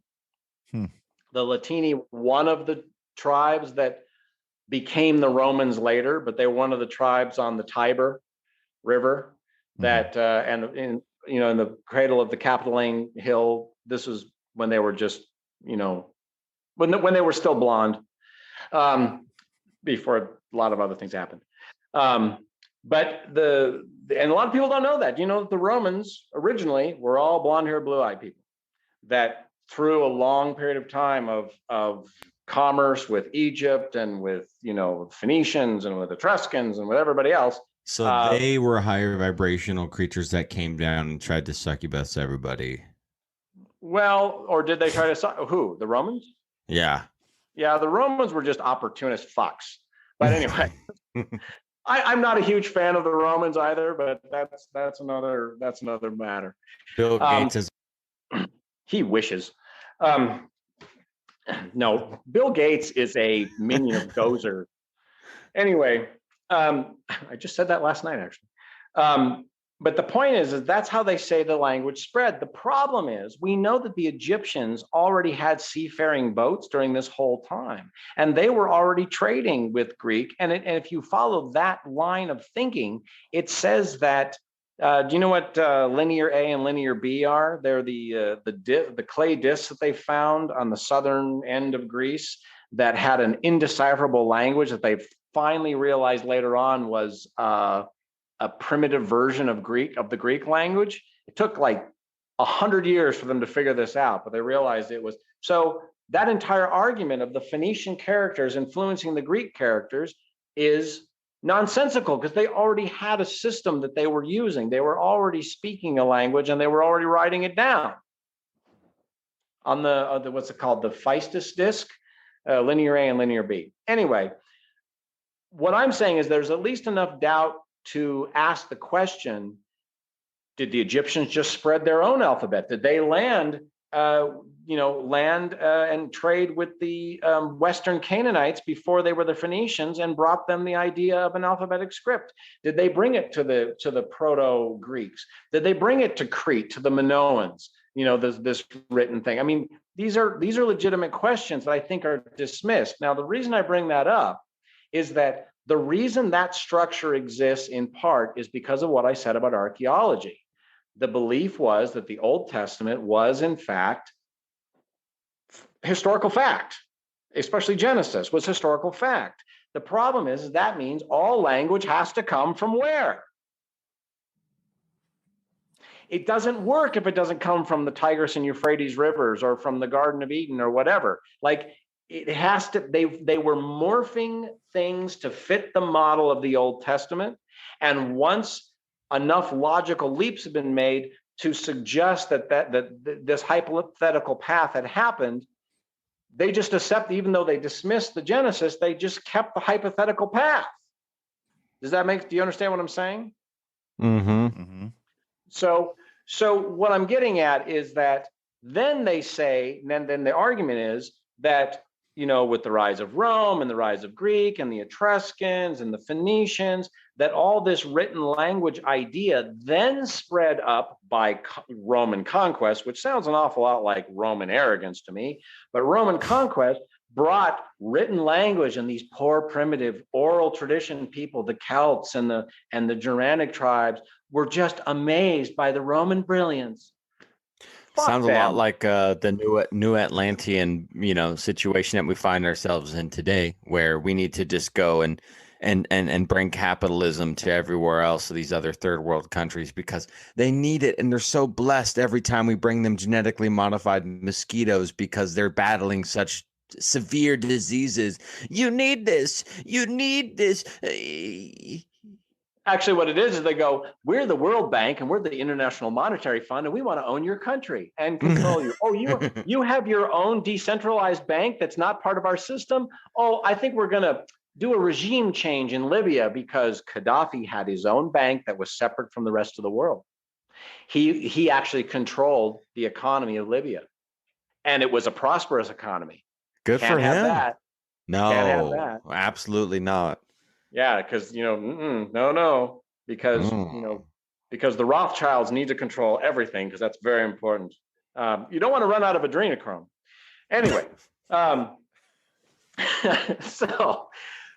so the problem is that, as I pointed out with the X and the rune, there are these assumptions because there are characters in these other alphabets, other languages that look like runic characters at first glance.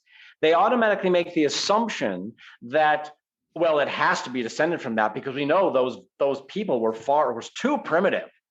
But here's a problem that I have with that entire argument. The Vikings clearly had a superior sense of an understanding of engineering, because they built ships that were flat-bottomed, low center of gravity, that were ocean-going ships that could also go up rivers, that flexed. They went like this without falling apart. They could be taken apart and hauled over distance. Do you realize how complex of an engineering feat that is? You don't just come up with that. Exactly. and so you think about the sophistication. And by the way, they also were forging steel swords. Forging steel takes at least 2,000 to 3,000 degrees. You have to understand carbon content In iron, elemental properties. you have to, right. Well, and think about this. The Bulgarians, which we know are the Thracians, but the Bulgarians or the Dacians before Trajan slaughtered them all. The fallen angels of Baal. Well, here's the thing. Do you know what they found? They've been finding these tombs in Bulgaria, which are 6,000 years old at least.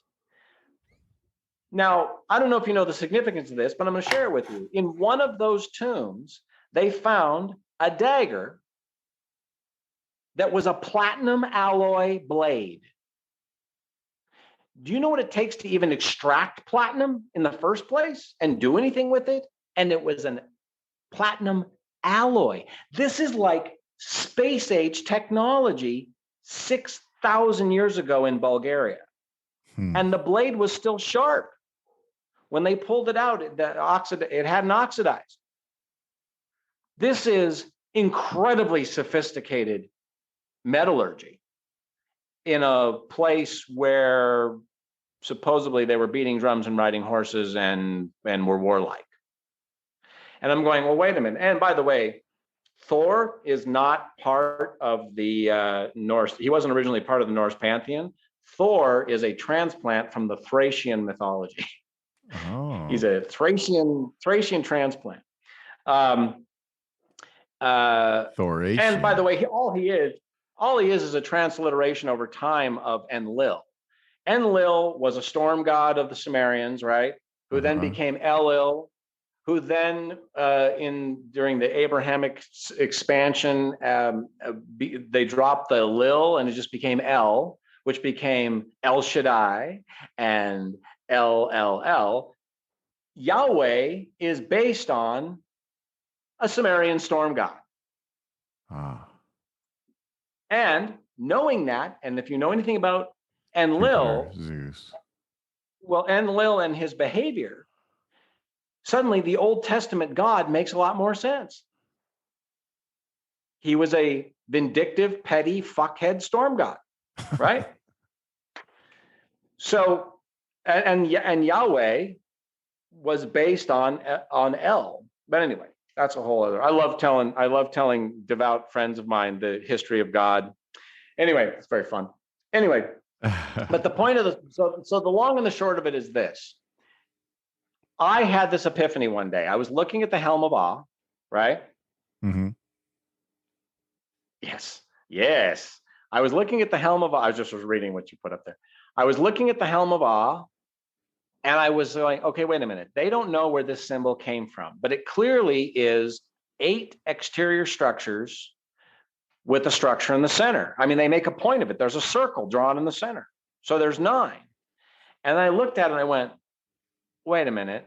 Okay, let's just for a second say that the vertical line represents north and south, and the horizontal line represents east and west, just for fun.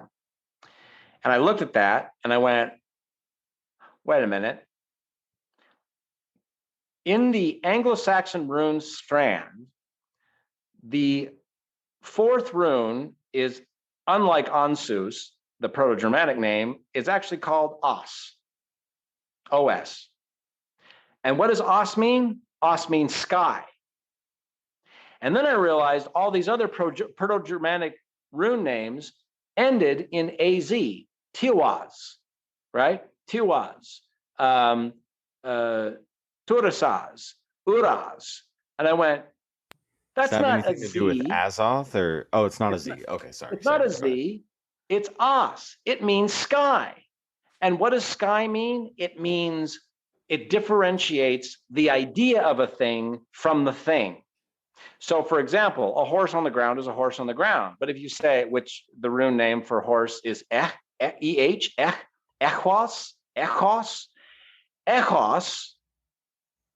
means the great horse, the idea of the horse, the celestial horse. Do you understand what I'm saying? Quick, go back to the sky and the os, like where it's not a Z. What are we looking at here? Okay. Going back again, remember this, going back to who wrote these words down. They were usually monks or the Christian monks or Christian priests that wrote down, Latinized, wrote down what people were saying to them, because they were all oral. It was all oral tradition. So what you're seeing, just like as I was saying with Odin, what you're seeing is Wotan, Wotan, Odin, because it's different dialects. It's how people speak, and it was being written down as best they could Latinize it. And so the os, when someone says os, right? If you say, for example, Tiwas, which is a rune name, Tiwas. Well, Tiwas, you can it, but it's very easy, depending on how you aspirate with your teeth, you can easily go off, right? Come on, he's called the Wizard of Oz. Frank L. Baum was not pulling that out of his ass. Oz was called Oz because it was the sky. Thank you. That's what I was trying to get at. I was like, what the fuck's he talking about? Because the sky is like this, the Wizard of Oz, and you have to go up this yellow brick road. But if you take that out of the two-dimensional form, that yellow brick road spirals up, and you have to travel up. And so that's why I was like, can you go back to the sky thing that you're talking about? Because you kind of just blew my mind. So can we just dissect that a little bit more? Sure. Because that word, I would like to dig into this concept more, and this sky god, and how would you spell it if you were to spell this? Well, the way I spell it is OS. Just OS, straight up. Okay. Well, yes. now what? Now let me actually now validate what I'm saying about that. Macintosh OS, the OS system, the apple in the sky, baby. Well, and what does OS stand for? Operating system. Yeah. Oh, bringing it back to the gates. I don't think that's an accident. Okay, so if you go into German, especially into archaic German, which, like I said, Frisian, Saxons, Anglo-Saxons, that's what they were speaking, is like a more ancient version. And you realize that their rune for Ansus, which means signals, by the way, it's to the gods. Ansus is the Germanic. If you go to the Anglo-Saxon rune strand, it's Os, right? That's the same rune name, but different thing. But you go into the Germanic roots and you go, wait a minute. Os means sky. How do you say east in German?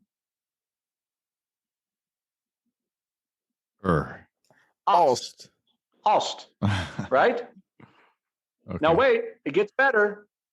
What is the name of the Germanic goddess of spring? Oster. Oster or Ostara? Uh-huh. It all comes down to the same thing, which is what? What do you call the realm of the gods? Acer. No, that's the gods, and it's Aser, not Acer, it's Aser. But anyway, You it's say potato, I say Asgard. potato. It's Asgard. Yeah. What is Asgard? The Sky Garden. What does guard mean? Guard in that context Garden. means land. It means soil. Asgard means skyland. Midgard means middle land or middle earth. Asgard means skyland or sky earth.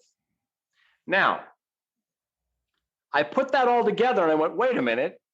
East is the direction of the rising sun. Ostara is the goddess of spring. Asgard is not up, it's fucking east. Asgard is dawn.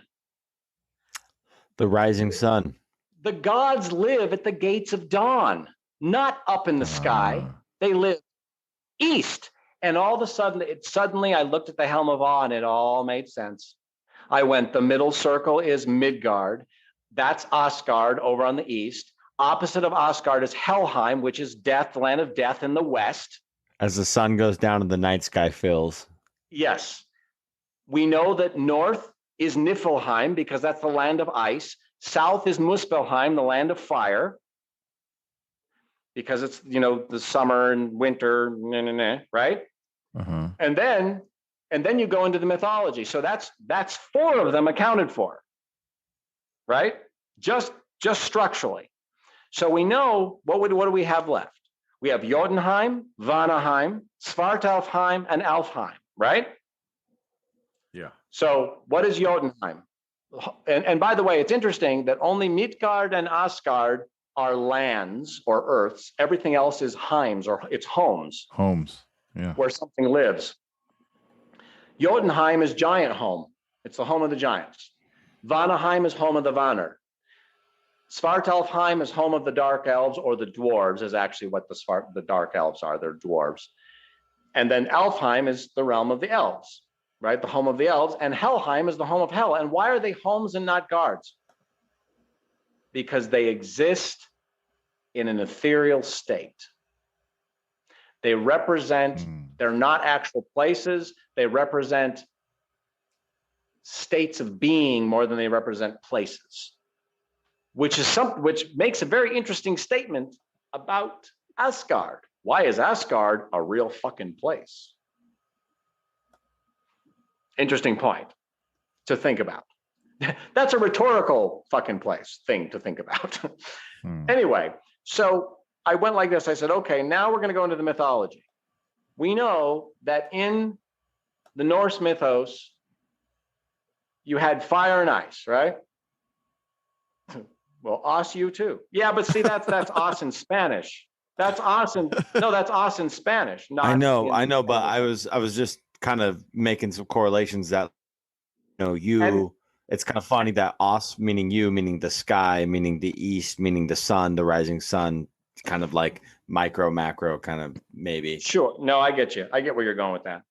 So the long and the short of it is that if you go into the Norse mythology, what is the sequence of the cosmogenic myth in Norse mythology? Well, you had chaos, a sea of chaos. And in the sea of chaos, there were two forces. There was fire and ice, right? Polar opposites. And where the fire and ice met, a space formed called Ginnungagap. Ginnungagap was this basically hole. It was a opening.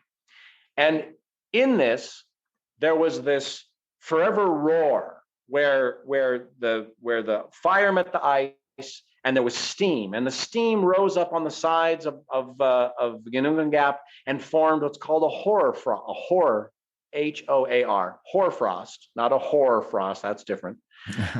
That's when they start. That's when the cougars get old and are still selling it. That's hoarfrost. Anyway, colder than a witch's titty. Yes. So what happens though is inside of that gap, inside of that space, two beings appear. There's Ymir, which literally means great noise, and he was the first frost giant. And then there was Audhumla. Audhumla was the great cow, and Audhumla floats there, and she licks the brine, the hoarfrost off the side, and that nurtures her. And then Ymir nurses off of her teats. And that's how Ymir gets his sustenance.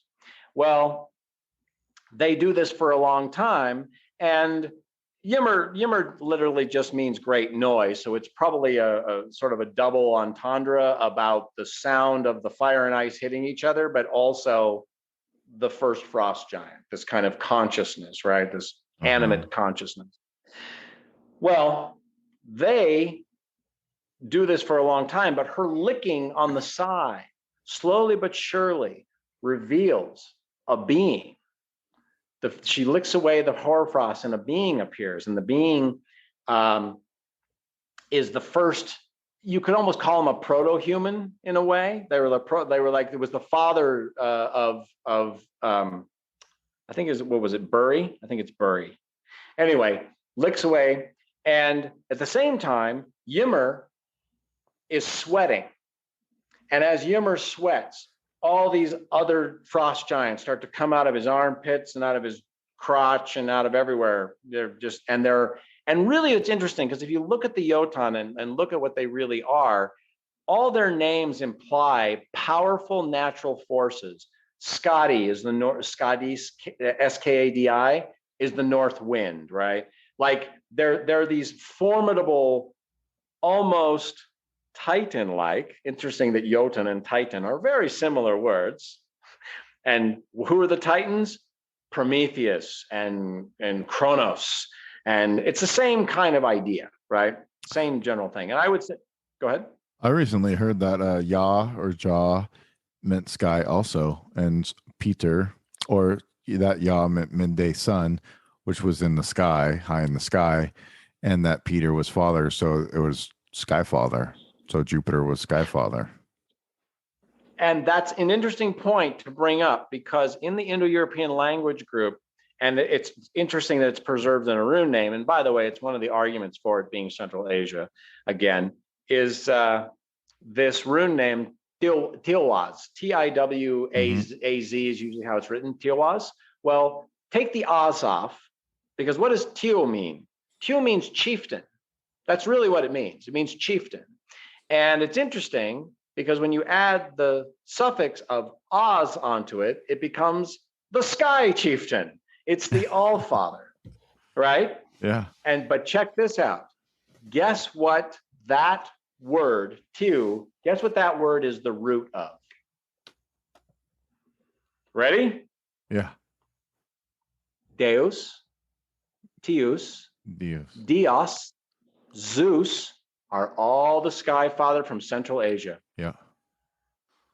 And weirdly, it's the one rune name that actually pops up in the Americas. Oh. The Apache actually have the word Tiwas in their language, and it means the sky father. So it came with them from Central Asia, or from when they Bering they're Athabascan language groups, so they came across, they hypothetically came across the Bering Strait or through the Bering connection. Anyway, you okay? Okay. It's like, oh, he's going to die on me. Anyway, long and the short of it is that if you follow it through, what happens? She licks, the Adhuma licks the brine, and the being appears, and then that being marries one of the daughters of Ymir. And they together, they actually give birth to these three beings, Wotan, Vili, and Vi. You know what Wotan means? Can I guess volcano? Wotan means mind. Oh, dang it. What is Vili? What do you think Vili means? Billy Goats. Body. Body. Will. Oh. The word will. What does V mean? It means passion. It means drive. In other words, it means that and of course, what do those three brothers do? They rise up and they slay Ymir, and they cut Ymir's body into pieces. And from those pieces, they build Midgard. The cap of his skull becomes the vault of the sky. His flesh becomes all the soil. His hair becomes all the living plant things. His bones become the mountains and rocks. His blood becomes the rivers and streams. Maggots start to form in the flesh, and they become the dark elves. They become the dwarves. And sounds like an Osiris story almost. Yeah, it does sound like Osiris, doesn't it? It does. And so what's interesting, and don't you think it's interesting they refer to it as the vault of the sky? It's the inside of his skull. His brains become the clouds. As above, so below, right there. Exactly. And so what's interesting is that the subtext is, it wasn't gods and ethereal and magic. It was literally Homo sapien, brain, brawn, and will that rose up and conquered or controlled nature to build civilization and build the world. That's what the myth says. And what's interesting is once you understand that, then you look at that 8-spoked wheel again, and you go, wait a minute, if Niflheim ice is on the northern position, it's the top one, and you go, and we know that east is Asgard. Well, Asgard wasn't built, didn't come into being until after they slew Ymir, which means Jotunheim is in between the two. So it goes Niflheim, Jotunheim, Asgard. Now, after that happened, they encountered another group of beings called the Vanir. And the Vanir and the Asur had this massive fight, this huge war that went on and on and on and on and on and on and on, and they couldn't defeat each other. They could not do it. So they finally called a truce, and the Vanir went, we really like how you kick ass. And the Asur went, you got some sweet babes down there. And so they did a hostage exchange. And the king of the Vanir, who was Njord, the North Sea, went with his son and daughter, Frey and Freya, and they went to Asgard. And in Asgard, they taught all the ways, because what were the Vanir? They knew the ways of the growing earth. They understood agriculture.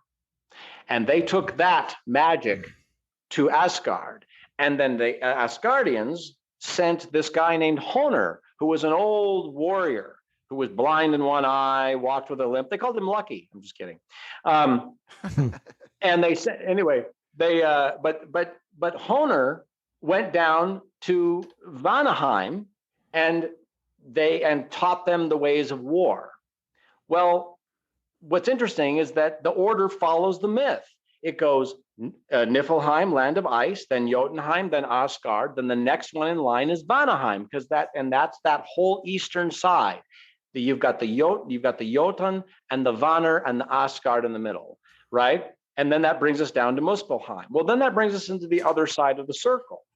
Well, if you continue with the idea that these are polar opposites, we know from the myths that Frey is the Lord. By the way, Frey and Freya just means Lord and Lady. It's not, and this is, I love this. So when they created the world, they reached down into Muspelheim and they grabbed cinders and sparks and they threw those up in the sky, and those became stars and the sun and the moon. That's where the sun and the moon come from. Don't you think it's interesting that in Norse mythology, the sun is a goddess? The sun is not a man, the sun is a woman. And the moon, Mani, which is where the name man comes from, Mani, moon, Mani was a man. Well, can you tell me another culture that has that exact same attitude and structure? Egypt. No, Babylon. Quite the opposite. Japan. The land of the rising sun, and she is a goddess. And they had these celestial twins, Izanagi and Izanami. In fact, the whole Persephone story that you get in Greece actually is the exact parallel story happens in Japanese mythology, in Shinto, where Izanagi dies and goes into the underworld, or Izanami does, and Izanagi can't handle it, so he's going to go down there and pull her back from the land of the dead. And they say, well, you can go down there, but you can't eat from the land of the dead. And if you get a hold of her and you lead her out, and as long as she doesn't turn around and look back, right, she can come out. Well, she turns around and looks back and gets stuck in the land of the dead, and he comes out. She turns into a pillar of salt. Isn't that how it goes? Just kidding. She just don't stay dead. It's a Bible joke. No, I know. I get that. Well, it's interesting though that whole story of Lot and his wife has these interesting same parallels in it. And what it starts to suggest is that there is an ancient origin mythology, probably antediluvian, that we have lost or very, very loosely preserved. That's come down with, whoever survived the rising waters at the end of the Ice Age. But anyway, that's another story. So my point is that,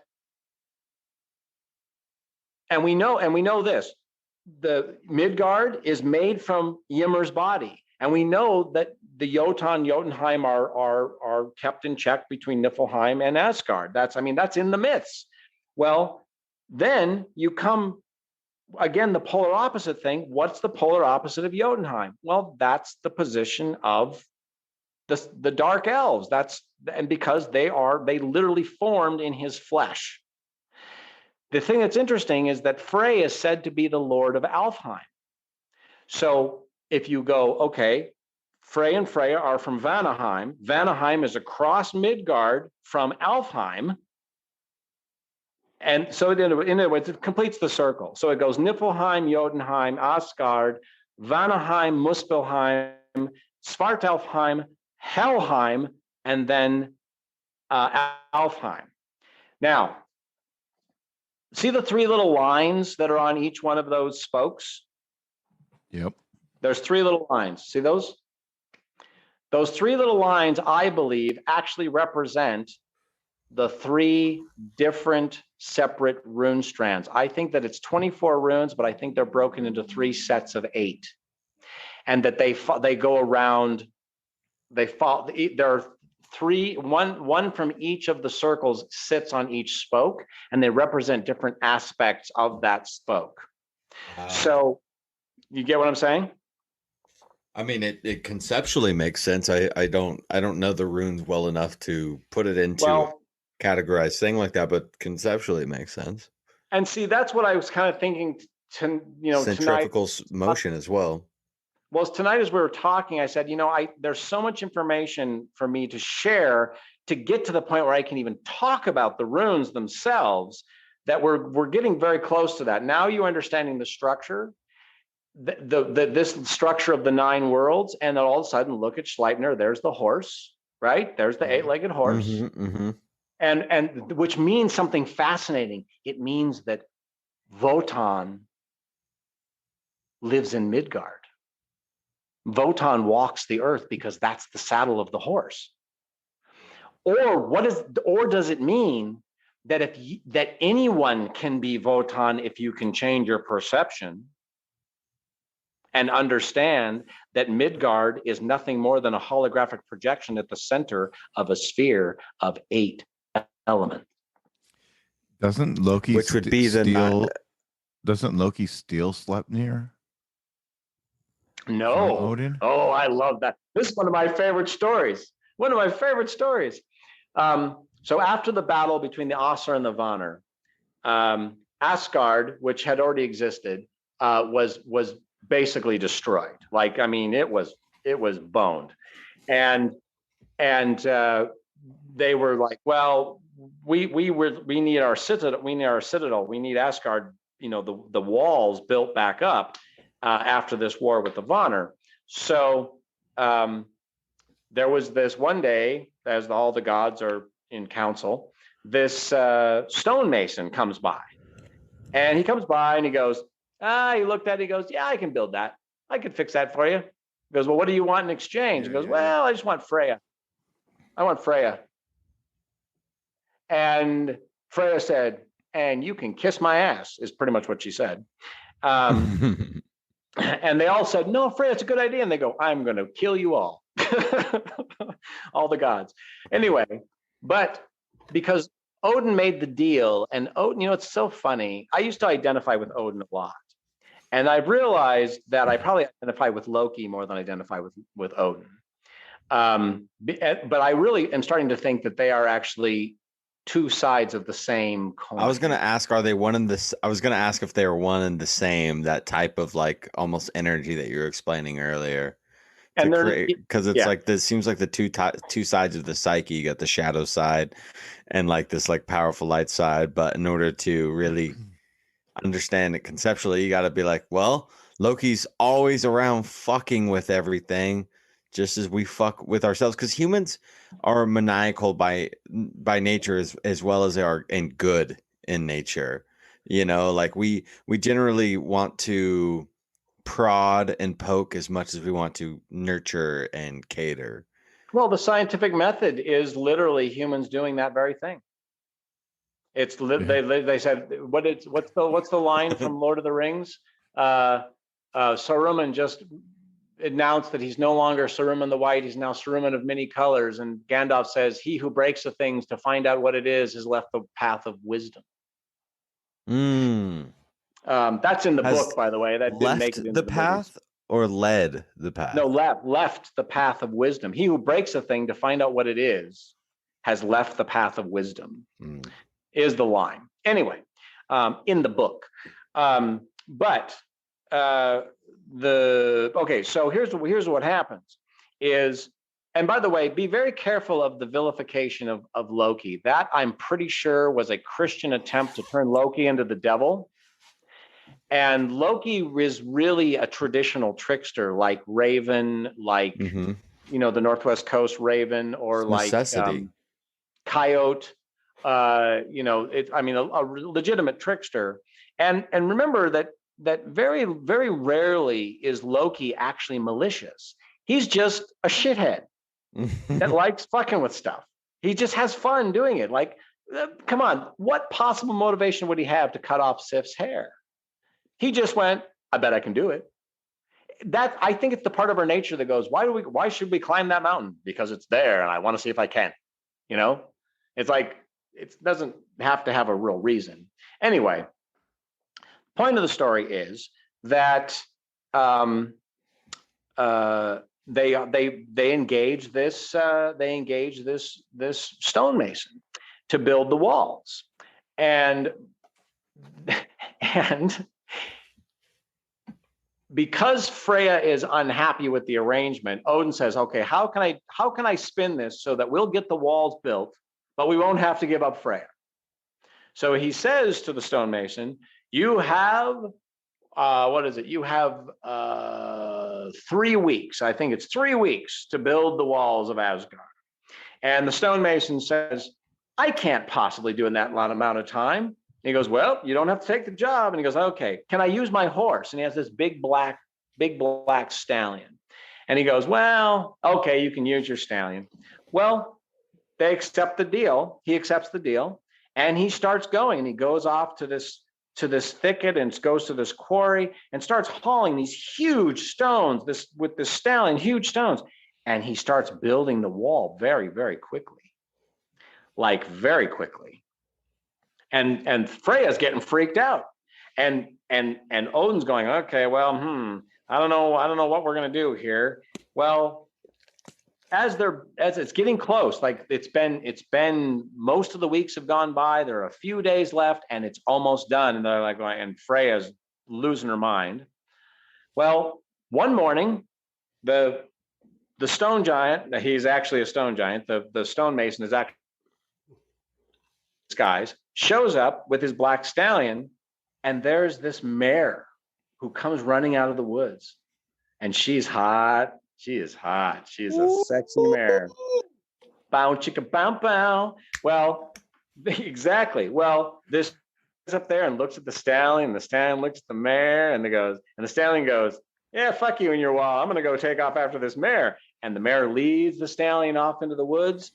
And as a result, the stonemason is not able to finish the wall in time, and therefore is negated, right?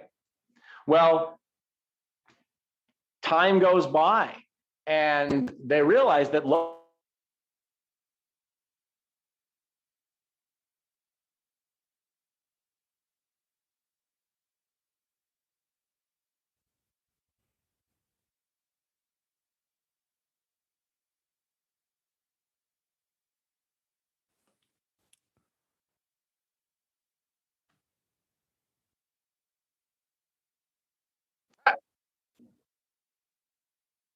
aha, I came back and no one's there.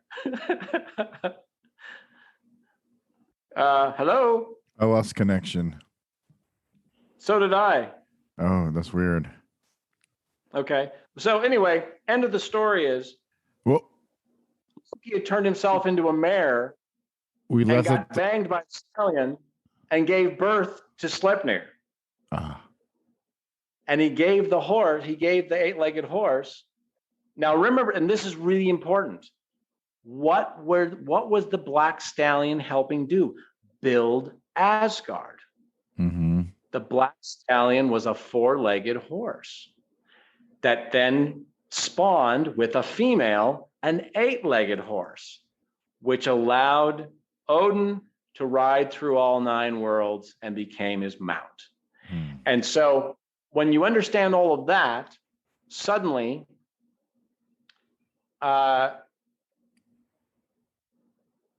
this is the thing that's interesting. I don't think the Norse myths, okay, so I'm going to get to conclusions because we've been talking for a long time.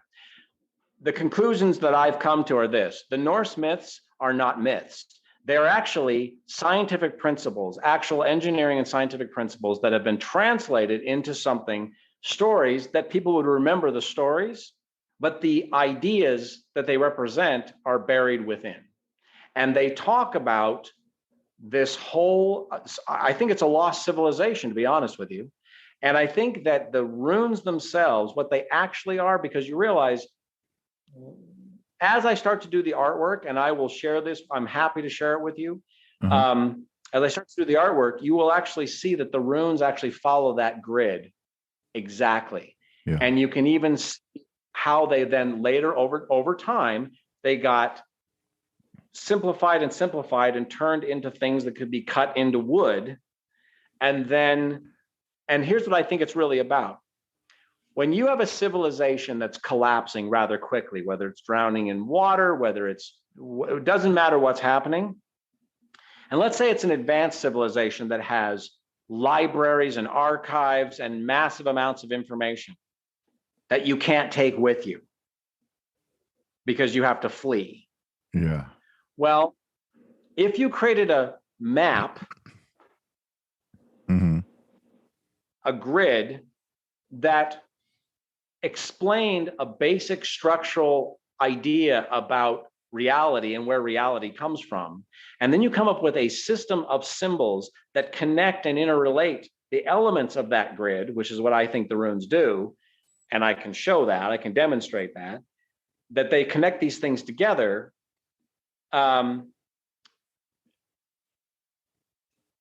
You create a system, and then you connect basic phonetics with it and some basic concepts with each symbol. You create a very simple character system which can be used to stimulate long memory. Now, if you think about it, I don't know if you know this, but the Iliad, Homer's Iliad, was an oral story for several thousand years before it was ever written down. And it's got like 10,000 stanzas in it. Can I touch on this really quick? Hey, you're back. I know. I don't know what happened. My thing glitched out, and then kicked me off, and then all glitched out on all sides. Yeah, and then oh really? And then I went and checked on this chicken that I've been roasting for 2 hours in my brand new cast iron pan, and I was like, yes. So I still got 45 minutes left on that puppy. Anywho, just talking about memory and antiquity. I've been reading this work by Francis Yates, who, in my opinion, one of the most recent writers of like true like Renaissance magic and Renaissance writing and stuff, and brought to my attention so much goodness. But just to because people in our day and age, especially in this technical data age that we live in, this information age, we call it the information age, but it's not a memory age. It's not an age of memory. It's not an age where people actually remember information. It's all remembered by a central brain that isn't ours, and it's some sort of succubus type of brain that really is detrimental. And so I started reading this book, and it was conceptually so profound. It blew my mind because our ancient ancestors built buildings with sacred geometry in order to encapsulate celestial and physical, human, and cosmic memory, and contain them within buildings, and contain memory for hundreds of years within sacred geometrical shapes.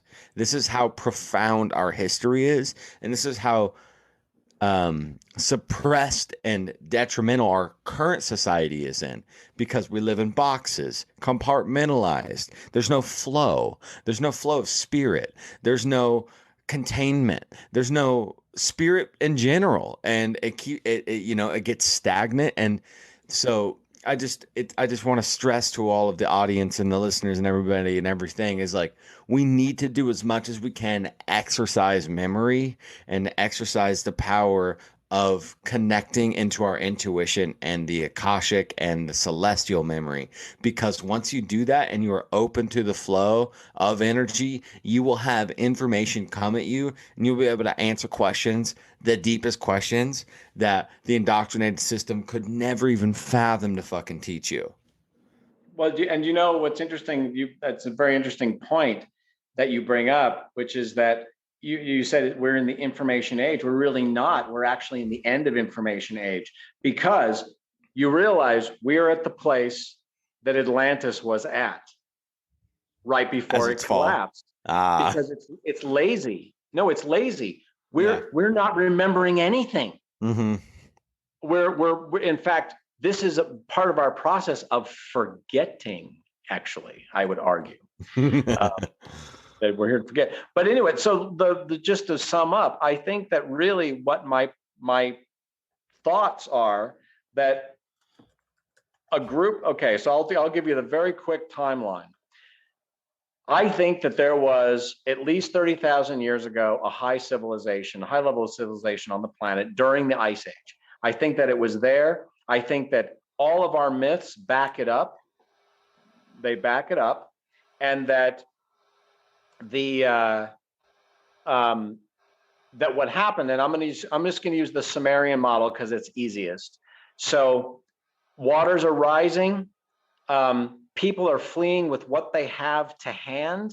They get into whatever kind of boats they can get into, and they go for the nearest fresh water. And at that point, all the other freshwater sources that they would have been would have been wiped out. What's the closest fresh water? It's the Tigris and Euphrates River. That's that where those two freshwater rivers are dumping into the Persian Gulf. And so they go up there, they land. They are a ragtag bunch of survivors who have done everything they can to preserve what they can, because it's even described that when they arrived, they came with a full set of laws, of mathematics, of medicine, of art, of music, all these things they brought with them. Mm. They're basically hippies, back to nature hippies. Yes. But anyway, they show up and they encounter people there, and the people are called the Akkadians, and they live in the rushes and reeds at the confluence of the Tigris and Euphrates River in the marshlands. And they immediately bring these people and make their lives better, and then those people start doing what they say. And so a small group of actual Sumerians actually then co-opt the local primitive folk into building the civilization, the city-states of Sumer and and Uruk, and the different Nineveh. They build all those, and then they they create this massive agricultural paradise, really. That's right there on the Iraqi plain, the plain of Iraq, the Sumerian plain. Well, then, as they become very popular and very successful, other groups become envious. They want what they have. And one of the biggest ones turns out to be a guy named Sargon, who organizes an Akkadian army from the west. And it's not the first time, but they attack the Sumerians. They overthrow the Sumerians and go from an egalitarian kind of system of rule, almost like a republic, like a sort of like our system's supposed to be, but isn't, a republic. He destroys that and puts in place an autocratic military rule. And from that rises Babylon 1. Babylon 1 is basically negates everything the Sumerians did, blah, blah, blah, and is brutal and cruel and tyrannical. Well, then that fades out, and a new group, they hail back. They go, we loved what the Sumerians were. We think, look at the gods and the rich culture and the music, and look at their clothing and blah, blah, blah. Well, they adopt all that, rename the gods kind of, Enlil becomes Elil, etc. And that becomes Babylon 2. That's what we call Babylon 2. Anyway, the point of the story is that I believe that when Sargon invaded Sumeria, We know that there were two different groups of Sumerians. There were the Blackheads. They called them the Blackheads, which in German, by the way, translates to Schwarzkopf. Interesting. There were the Blackheads, and there was, I can't remember what the other group was called, but one of them, one of the groups was from the south, and they had dark hair, and they were dark haired. They had blue eyes, and then the other group, wow, that was, Roman, you just went sinister. Yes. You need to I be saw you have a underlit. candle, and I was like, I want to get a candle going. You need to be underlit like that. Yes. So anyway, and then there's the Blackheads, or the blonde-haired ones were in the north, and they left. I think what happened is they fled, and they went to the mountains of Armenia, which are to the north there, and they set up a civilization, which we know, like a small civilization, which we know was fairly advanced in some ways, but also very warlike and fairly primitive. And I think what happened is they went into Central Asia. I think a whole group of Sumerians went into Central Asia, and they brought a lot of the Sumerian culture with them, but they brought it with them through oral tradition, not through physical documents. And part of the support of that argument is that I think it's, I got to remember which one. I think it's the Latvian language. There are Sumerian words in the Latvian language. Let that sink in. Literal words that are Sumerian in origin that are in Latvia, Lithuania, Latvia, Estonia. So, and we know that the Sami, who are the Laplanders, are not the same people as the Germanic people. They are an independent group of people that got into Finland some other way, and they seem to be related to the Lithuanians and Latvians. So anyway. Super fascinating. I did read an article a while ago about, God, I just looking at these fake lips that Zoom gives me. You guys see that? Yeah, I was going, what is that? That's Look, they're even on the outside of my hands. Get on with it. Anyways, what's your OS? I know, right? They're just like, oh God. But yeah, the Lithuanians have an incredibly interesting history because they are tied to the Vedas, the ancient Vedas, seemingly through their ancient language and these oral stories that have been passed down, and it's super fascinating. And that's really all I had to say on that. But that's exactly what I'm talking about, is that I think that what we've got in Central Asia is we had a culture that rose, that was a refugee culture from a refugee culture that created a system of symbols inspired by their environment and their immediate survival, but buried within these symbols in a way that people would remember them, right? If you started talking about the Pythagorean theorem to people who had become hunter-gatherers, it's not going to make as much sense as if you compare it to the great stag or the mammoth, right? It's just, right? There's something they can actually relate to, where you could wrap those. And so the person who was taken into the secret knowledge of the masters in those kind of probably nomadic cultures, I think that those people were taught what the symbols actually meant and what the culture, what they were trying to actually do. And so I think what the runes are is they are a surviving remnant that ended up moving from Central Asia into Scandinavia and hung out with the Scandinavians, because you realize that people we call the Germanic people actually populated Central Europe during a period called the migration period, where they came out of Scandinavia and then populated Central Europe. Well, and that brings us back to, in the history of the runes, that brings us right back to the Germanic runes, the Elder Futhark, the Proto-Germanic, all of that stuff. So it's the same lineage, is my point. And that's the conclusion I've come to, is that the model it paints is that somewhere in the distant past, our world was created through some kind of high technological means, or at least brought to life, given that life was possible here. that it involves probably a conflict between multiple space-going, I'm going to say it, space-going species, right? That battled it out. I mean, we've got so many accounts from the Bhagavad Gita to the Mahabharata to you name it about energy weapons and high-powered shit, and it's all before the waters rose. Well, I was gonna ask about, this eight-legged horse, or the helm of Awe, which seems to be Odin's horse, right? Seems to be Yggdrasil. I think that's the tree.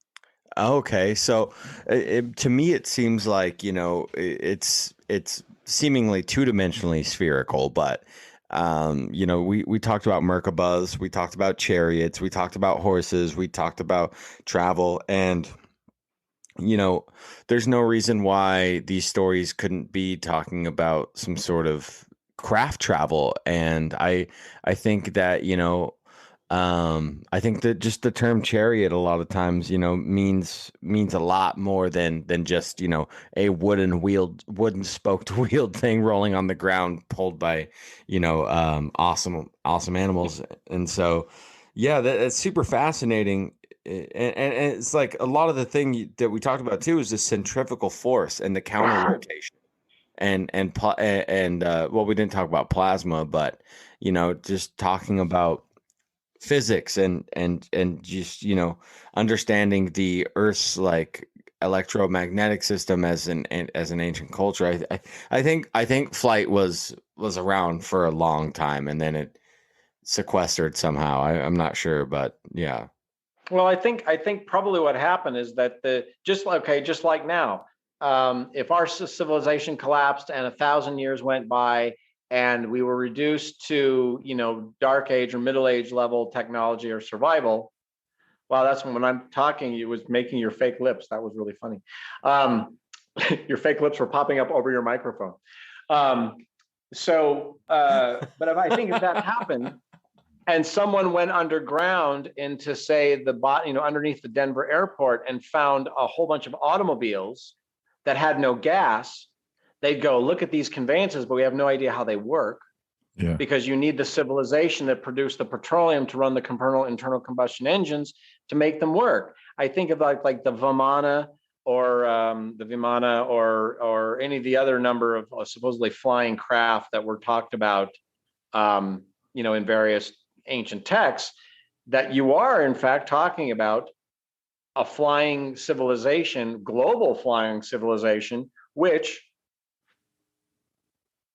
ceased to work once the civilization ceased to work, because you needed the understandings of the energy use of that civilization to make them work.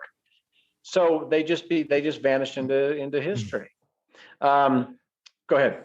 Yeah, I got like 4 questions for you. We can run through these as quick as you want, but the 8-spoke wheel, I've heard that all the runes come from the 8-spoke wheel, and you're able to make them from that. But then that would mean that they do have diagonals or rounded on the outside lines. But what you were saying earlier is they had to curve them. So I thought you were kind of leading into maybe they had a different shape at one point, but because they had to carve them into wood, they had to do the diagonals because they couldn't do straight lines, because we had brought up the letter H, and I kind of wanted you to comment on that a little bit, and this 8-spoke wheel idea of the runes coming from there. Okay, so really quickly, the way that as I've come to understand the runes over a period of time, I've realized that there are 3 circles of runes, and there are 3 lines, however you want to talk about it initially. There are the first 8, the second 8, and the third 8. The first 8 cover the really the founding mythology. It covers, because of the first and the base. This fucking drives me nuts. They say the first rune, Fehu, means cattle, and it means mobile wealth. And actually, what they say it means is mobile wealth. And I'm going, well, first of all, that is a Victorian impression looking at people, assuming that their entire world is based on herding cattle. And I'm going, that is so arrogant. It's so it is. fucking arrogant. Yeah. Anyway, so I've come to realize that if you take that rune, for example, which is a vertical stem, and it looks like a letter F with they're kind of pointed up like this, right? It's like the classic, the OG rune. The classic, like this. Yeah. Well, if you remove the angle from them and restore them to what I think they are, I think that what they actually do is they do this. Yeah. And they carved connect, on wood, right? Like you said earlier. Right. They connect Midgard to Asgard. It's the vertical line, Midgard to Asgard. What is mobile wealth to tribal people? It's the knowledge of their fucking survival. Yeah. That's what it is. Mobile wealth is the stories, the knowledge, the understanding, the word. In fact, it's funny that it actually is translated into the Bible. In the beginning was the word. Mm-hmm. It's the knowledge of the people. That's what mobile wealth is. Because it doesn't matter then if you know that means, what is it? Oh, you know what? It's preserved another idea. Give a man a fish. Well, give a man a fish he eats for a day. Teach a man to fish and he can eat his whole life. Can I touch on just the shapes really quick? I mean, granted, you could almost do this with any shape, but I think the fact that, runes or alphabets or, letters in general are methodically thought out, and they have significant and symbolic meaning and vibrational meaning. Because you can take each letter and you can fractalize it out and shift it and spin it and then add infinitum and get like an ultimate type of shape. So you have like things like, like the Schumann resonance, or vibrational resonance from the earth, it creating shape from sound, creating from a vibration. And it's, obviously we have that the way that we talk, and and that creates a shape as well. But I just like to think about that, because if you took that F shape, like you said, it connects to Midgard, and if you were to extend that out, it would connect to maybe another Midgard, and you would just expand it, and it would create a grid. It would create a gridlock shape. It would create a connecting pattern, a weave, a textile, the cosmic code, the fabric, and that's what all of these letters do. Letters, runes, shapes, sounds, is they weave together to make the mat of fucking reality, really. At least of society, And you know what they call that? They call that in the mythos that we're talking about? The weird. Hey, no, that's what it is. It's the web of the weird. The spiders. And it's the WYRD though, the weird, right? Mm-hmm. Yes. Which is the fabric that the Norns weave. That's the fate, right? And of course, fates. the other thing that's interesting about the Vikings is that they had a quantum theory perception of time before anybody knew what that was, which is they viewed time as being one thing that existed all at one time that we just move around in. Yes. Everything that will happen has already happened. We just haven't gotten there yet. That's how they kind of looked at it in a simple way. So going back to the letter H, I don't want to forget that. Yes. I know that's what you asked about. Okay, so if you can have in your mind the Helm of Ah, right? There is a rune that has that same shape, but it's also drawn as two bars with two vertical bars with two bars, or with one bar, depending on who writes it, right? Well, if you go like this and lay that over the Helm of Ah structure, you can put those on either side of the Midgard circle. And then there's a line that goes through Midgard. And if you look at it, that line lines up with Asgard and Helheim. But if you put that in a seasonal context, that's spring, Ostara, right? Goddess of spring, east. And these are the equinoxes. So what does the H actually represent? It actually represents Helheim, H, hell, it represents the autumn equinox. And what it's basically saying is you're no longer connected to the high polarity, the high tension polarity of fire and ice, right? Fire and ice. You're now outside of that, and you're disconnected from it, because what is the autumn equinox? It's the height, it's mid-autumn's day. It's when everything is dying. It's the height of the dying. It's the height of the end of the cycle of the year. And the second string of runes all seem to relate to seasonal cycle, seasonal events. You have the ice rune, which is winter solstice. You have the summer rune, the Yera rune, which is, Yera is where our word year comes from. Yera, right? And it's always portrayed as this. Oh, that's what it's. So you ever seen a rune that looks kind of like that? Well, from your point of view, it would look like that, right? Okay, yeah. I'm realizing it's probably backwards. That is a perfect example of a mistake that got translated over time as the rune. That's not the rune. This is the rune. It was just badly rendered. This is the rune because the rune is actually a circle. So all of these off-kiltered shapes over time, do you think were construed on purpose, or do you think it was just kind of malevolent?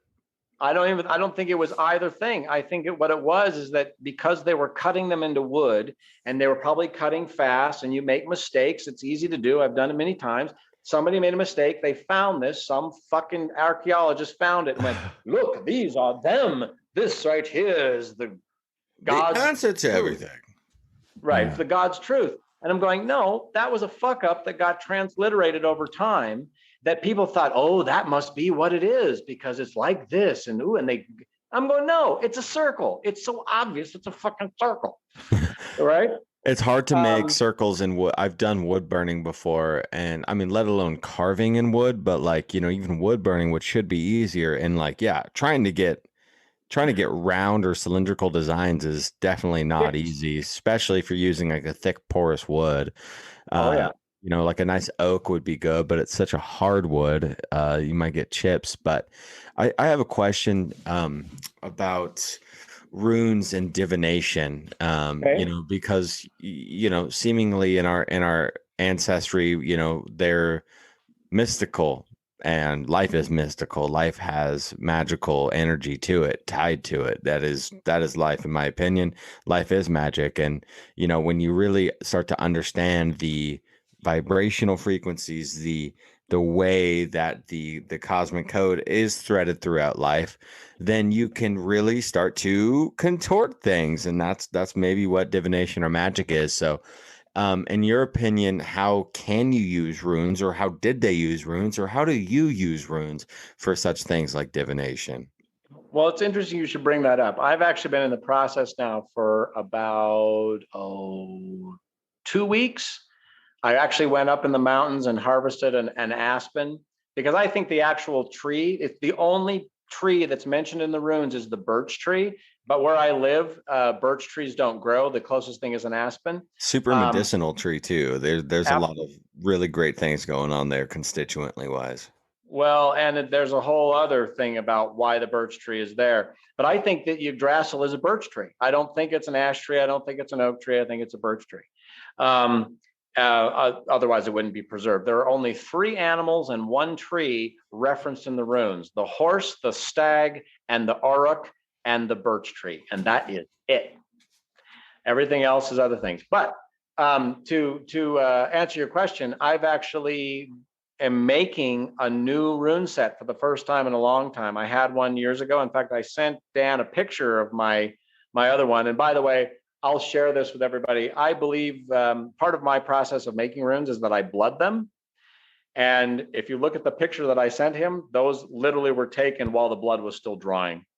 That's why they're red.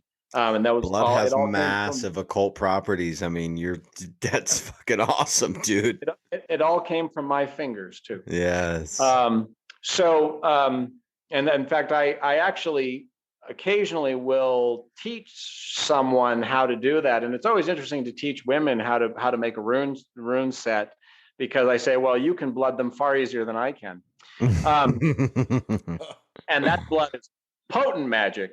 But anyway, but I started playing with divining with runes, God, 30 years ago, where I was, doing that. And what I've found is that I've actually developed my own entire system of oracle related to them. And it works very differently than the way that it's sort of popularly, I'm not going to say traditionally, I'm going to say popularly put forward, because they basically tried to turn runes into Viking tarot cards. Mm-hmm. Yeah. And it's not tarot cards. They're not talking about the same things. They're not working it the same way at all. But what I found is this, and this is partially just me, I think. I will pull runes just to get my own door open. And once my own door opens and I start flowing, I don't even need them anymore. It's really like I use them as the initiating catalyst to get the door open. Because I mean, once it's open, I can walk up to people and I can see their auras. I can see spirits dancing around them. I can see shit falling out of their hands, and I don't know anything. I've never met the person before. That just happened to me the other about last weekend before last. I was at a store and there was a woman in there, and I looked at her and I could see the radiance coming out of the top of her head, and I could see as her conversation turned, she suddenly had this like violet flame coming up from her elbows, going up over her head. And I was watching that, and then all of a sudden I looked at her and I could see that she had white daisies falling out of her hands, just toward the ground. And I told her that. I said, "You got white daisies." And then I found out after that, and that was the first time I'd ever met her. I had never even heard of her before. And it turned out that the white daisy is incredibly significant to her. She had, for her birthday, she had arranged to get white daisy. She had this whole white daisy thing, and I just saw them falling out of her hands. But the point is that, and that happens to me a lot, by the way, where I'll see people's stuff. But the point is that with the runes, because the more I understand them, and I understand that they're talking about elemental principles of the connections of larger things, they actually show me pathways. That's really how I describe it. They show me pathways. Mm-hmm. And from those basic pathways, I can go, oh, well, that's where it's like reading the weird. It's literally like the runes show me how the threads are moving, and then I can just see the rest of the tapestry. Does that make sense? Yeah. Yes, it does. It's called resonating your auric bionic field to just zoom through all the portal ways. Yep. And then I just want to go really quickly back to Dan, because he had 4 questions, and I know he asked me one, and I think I answered it, but let's go back, because I want to hear your other questions. 2 was just about the Ouroboros. You have a lot of good insight onto many different things. I was wondering of your insight onto the Ouroboros. Oh, the Ouroboros. Oh man. Well, that's... Oh God, here we go. Well, I mean, so I actually call the second strand of runes. So just so you know, I've given names to the 3 strands because I think of them as 3 circles, and they represent the outer, the runes. I call them the Ymir's runes, because Ymir to me, his body built the world, but also he represents the eternal or infinite structures at the beginning of time, and so that I call those the Ymir runes. And then the middle ones I call the Midgard runes or Wotan's runes, because they represent all things of the earth. You know, the Sky Father, the horse, the birch, the ocean, like farmland or pasture, the light of the world, those kind of things. And then there's a middle strand in between that I call Jormungandr's runes, the world serpent's runes. Yeah. And And what the world serpent's runes are is they all have to do, because check this out. You want to know about scientific fucking understanding? No, seriously, check this out. Yeah. How did the Vikings describe Jormungandr? The world serpent. He said he's a serpent that goes around the outside of the world, that by flailing and moving his body, it's the Gulf Stream. It literally is a description of the Gulf Stream, because it affects weather. And of course, during Ragnarok, what happens? The Gulf Stream, or Jormungandr, comes onto land and fights Thor. Can I ask you a question really, really, really, really, really quick? Yes. Just because we're in the middle of this big thing, and I'm wondering if there's any correlation between this other ancient culture. But is there any Nordic tales of a winter solstice gathering in which they would have a gathering and their souls would like enter the ether and do some sort of traveling around the cosmos? I don't know about that, but I do know that what you just described is almost exactly what the Siberian shamans, which is where the word shaman comes from, by the way. It's a Siberian word. It comes from the Siberian tribes like the Chukchi and the Yakut. But that is something that what you just described is exactly what the Siberian shamans say they do. That's a mound. That's a North American mound. Say that again. Oh man, your voice cut out. So that's a North American or that's a mound building civilization thing. They would go to the tops of the mounds that are celestially aligned, and they would go there at the winter solstice to meditate, and then for their soul to leave to go around the earth. But the way you're speaking this, it seems like, our ancient ancestors were so good with divinational skills, and they were so in tune with spirit that they could observe these types of jet streams from an aerial position. And that's why I was asking. Oh, interesting point. That's very interesting. Or they were descended from a civilization that had the technological advanced ability to be in orbit, or they knew it. It's like, that's what I'm saying. The runes have a lot of science in them. Yeah. And scientific understanding mixed with, but sometimes it's been simplified on the surface to make it easier to carry, I think. Well, science is simple seemingly, and so is electricity, and so is understanding energy. It's complex as it is simple, just like water is as necessary as it is detrimental, and so, but the thing is the convolution between the human psyche and the ego. Right. And going back to Dan's question, I will answer the Ouroboros. I think that in many ways, the Ouroboros, which, the whole idea of the snake eating its tail, the perpetual destruction and regeneration in a cycle. It's interesting because that's also very Mayan, if you think about it. That the cyclic, the endless cycles of the Mayans, circular time. And I would say that there's nothing. I don't know if there's anything direct about the Ouroboros, but Jormungandr is very similar in many ways, right? It's perpetually around, and it's constantly. It's constantly gyrating and going, and it is kind of an infinity loop. And that's what's so interesting about Ragnarok, when Jormungandr leaves the ocean and comes onto the land spewing poison from its mouth, and then meets Thor in single combat, and they destroy each other.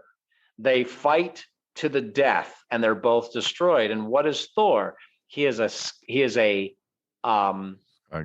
sky deity, a storm god. So it's what it says is the storms of the sky will meet the Gulf Stream, and they will destroy each other. But Ragnarok is cyclic. It's something that happened before, and it will happen again. Not unlike the Cylons. Just kidding. Little Battlestar Galactica joke, just throwing it in there. But it is something they say in the show, which I think is really interesting. This has happened before, and it will happen again. That's like an interesting cyclical idea. Nature. I need to go turn off my oven. I'm going to be right back. Okay. So, Dan, did that answer the question? Yeah. So it's Jormungandr versus Thor is the Ouroboros. Well, I would say that Jormungandr is similar to the Ouroboros. I don't know if it's exactly the same thing, because the Ouroboros is more of a perpetual destruction, regeneration. It's like an infinity symbol in a lot of ways. It's a symbol of eternal return. And Jormungandr is kind of like that, but I think it's a little more devastatingly, it has to die completely before it can be reborn, kind of a thing. Which is interesting, because that does sort of speak to the possibility that there's a memory of this antediluvian period, when the waters rose, because they knew it destroyed the earth. It destroyed civilization, and they had to rebuild, but knew it would come back. Yeah. Right? Yeah, fascinating. So, my other question was, through your different experiences with these light beings, have you been given any information about these types of things that got you into it, or is this just kind of your own side work and has nothing to do with that other part of your life? It's funny that you should bring that up, because I was actually going to address that. I actually have really come to the conclusion that what they were telling me and it's talking about the same thing. Okay. Like literally, it's just different ways. In fact, theirs is far more directly mathematical and geometric. And in fact, understanding that, I'm pointing up because the message is hanging above me. It's straight up. I think the Egyptians understood it more geometrically and less metaphorically and more geometrically, because if you listen to that cosmogenic myth, I mean, it's straight up, let's create the thing, and here's the opposition, and look, it was like Big Bang-y kind of stuff that they were talking about. And I think that the Norse culture, which really, by the way, when we're talking about this, we're really talking about a culture that probably rose originally in the area of Odessa, north of the Black Sea, because we do know that is where the Caucasoid mutation actually occurred. All Caucasian people can be traced back to this one area near the Transcaucasus in southern Ukraine, north of the Black Sea, right? In the Caucasus Mountains. That's why we're called Caucasians, because we come from the Caucasus Mountains. So I think that probably this information and this understanding rode into Europe from this place. It's not European in origin. That's where we ended up, but that's not where it started. Yeah. I don't know if that answers the question.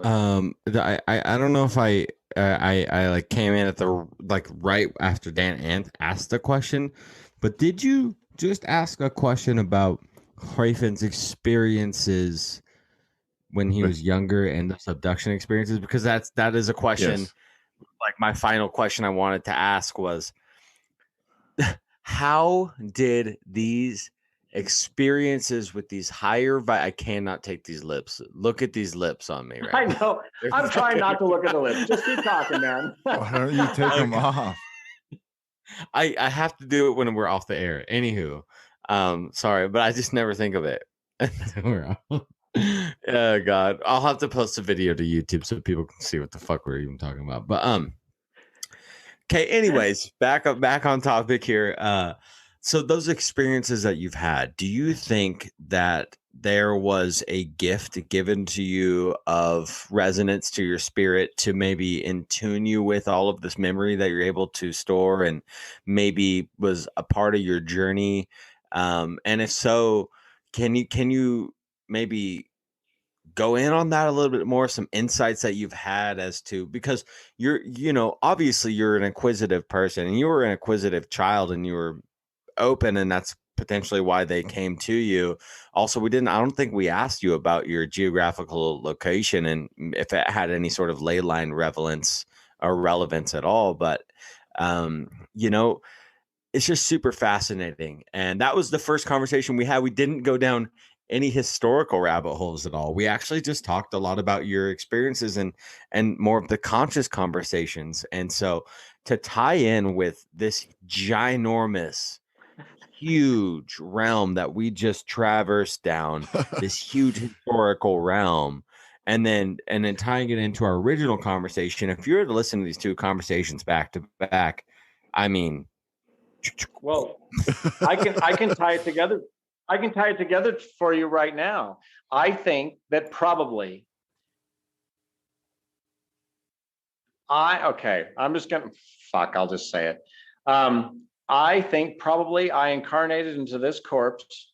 So, and I'm not from here. I'm probably them. And they are using this conduit to bring information back into the world that's ancient information that is recorded in multiple civilizations and multiple places. But the message they gave me was like the most like the way that they would talk about the information. And I would say 100% absolutely. The reason that they gave me this is they knew I had the kind of mind to figure it out. Because I had already been studying the runes before the message came, but my experience with them was way before I was like even really aware of the runes. So the first one I was 9, so I would say absolutely. I would say that the two things absolutely are intertwined. One, because it's interesting how the more I studied the runes and the Norse myths in conjunction with the runes, and this conversation is far from over. We can have another session and I can show you the correlations. Not now, another time. At least let's do that. I mean, but I was just going to the last bit is I'd say that probably because my mind was actually starting to see the pattern in other cultures. Even before I saw it in the Norse culture, I saw it in the Egyptian culture before I saw it in the Norse culture. And then all of a sudden I said, wait a minute, oh crap, the Forbidden City is built on the same basic idea. And that's the Son of Heaven. That's the throne of this, that's what the emperor is. He's the Son of Heaven. What are the pyramids? They're doing the same thing. It's equilateral. It's 4 equilateral triangles in a square on the ground, right? With the king's chamber at the middle. It's the same thing over and over. And the lips are killing me, dude. Especially just a minute ago, you went like this and they went. That was fantastic. Shows the interconnectedness between all the energy that ever has existed ever. Yeah. Exactly. So obviously we've been doing this. We've been on this for a while. Yeah. Probably we should curtail for the time being. I'm guessing because it's gone on a bit. But is there any last question? And if I have any last thoughts, I will think of them and tell you. I was going to end with one kind of last thought, not necessarily a question, but on another episode when we did a swap cast with Andy from the Deep Share, we talked about the Sumerian ideas, and we talked about kind of Enlil and Enki actually being one in the same being. And so the fact that it got brought up again in this conversation is pretty fascinating to me, because it does seem like one's the higher self and one's the lower self, and he had to split himself into two.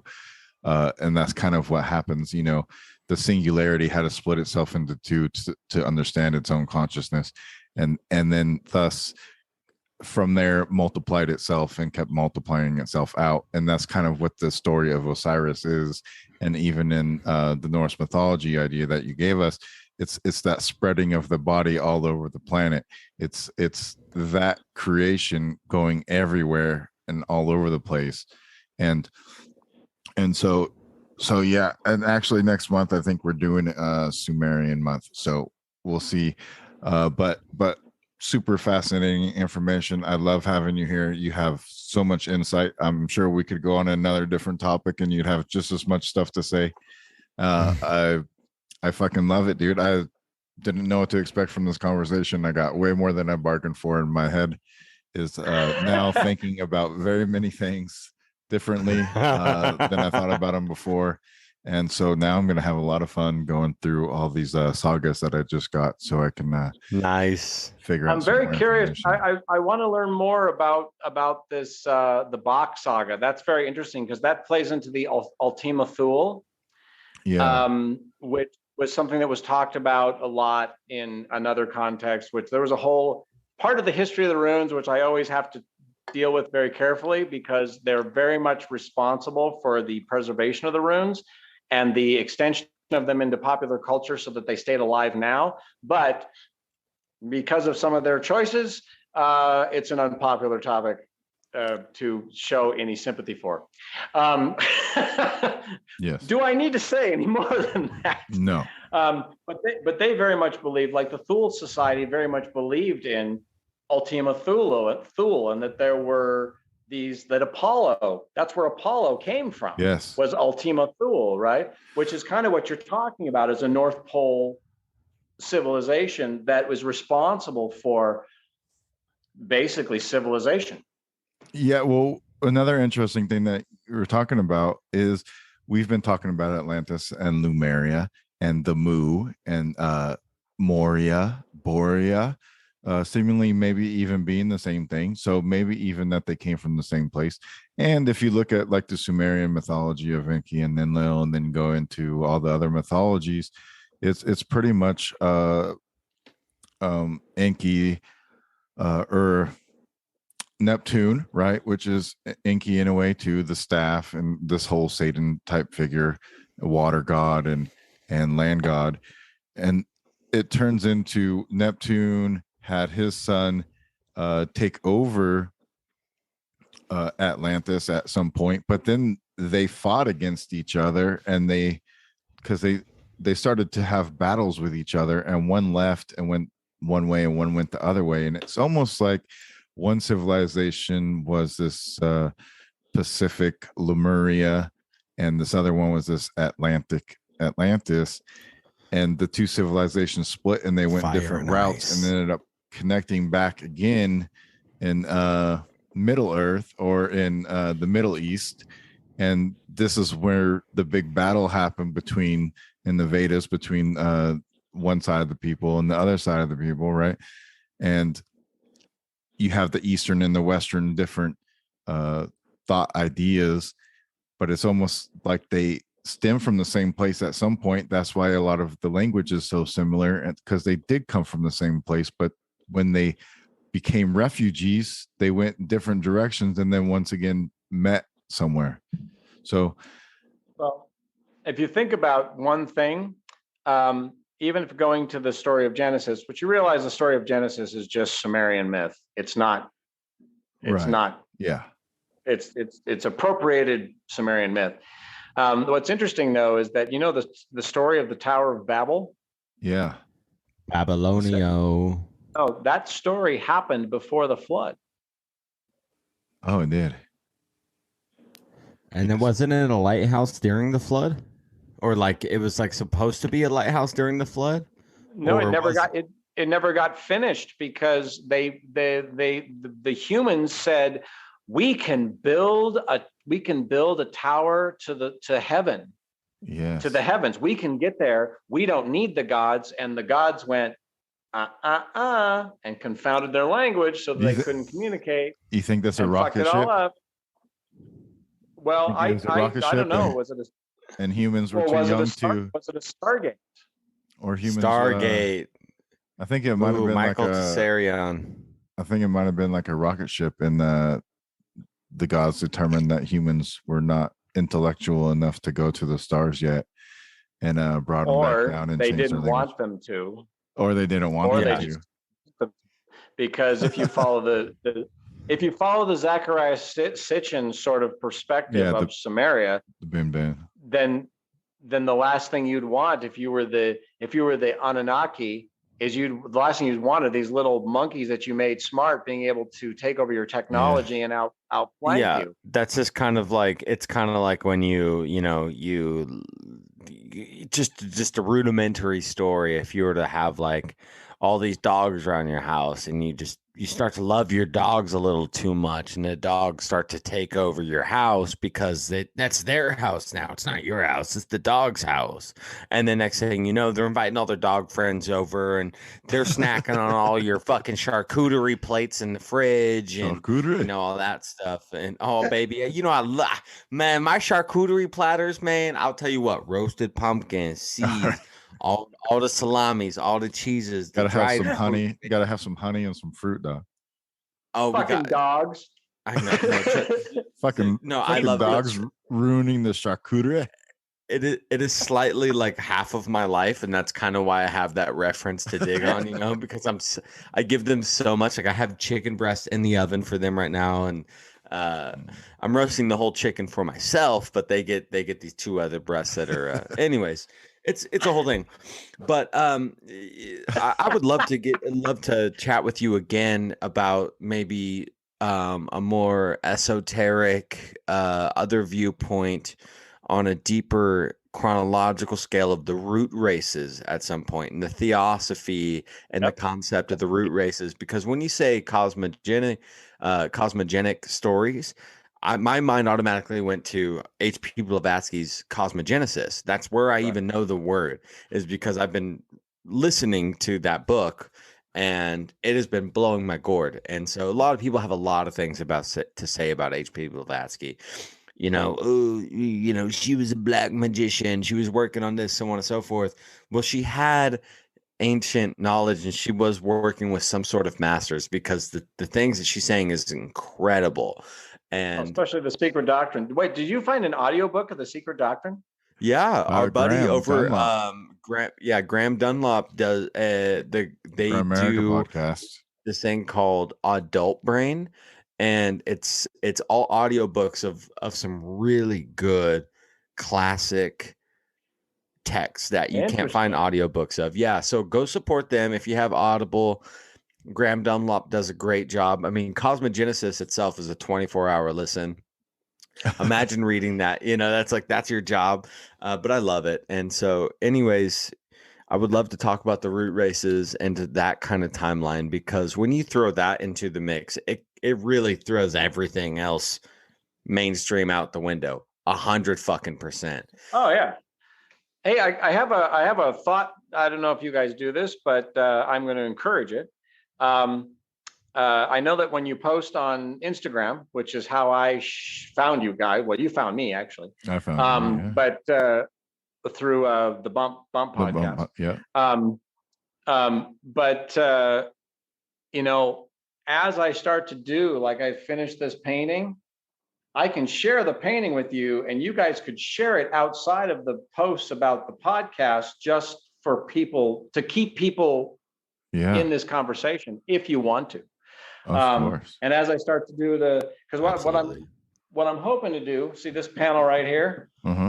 I'm hoping to start doing panels that have the form of the rune at the bottom, the way that we're used to seeing it, the kind of, spiky, and then the grid with how it lays out in the grid, and then a formalized version of it above that, so that you can actually see the re-elevation of the rune back to its proto-form, what I think its proto-form is. Mm-hmm. Which I could share those with you, and then, tell you what whatever.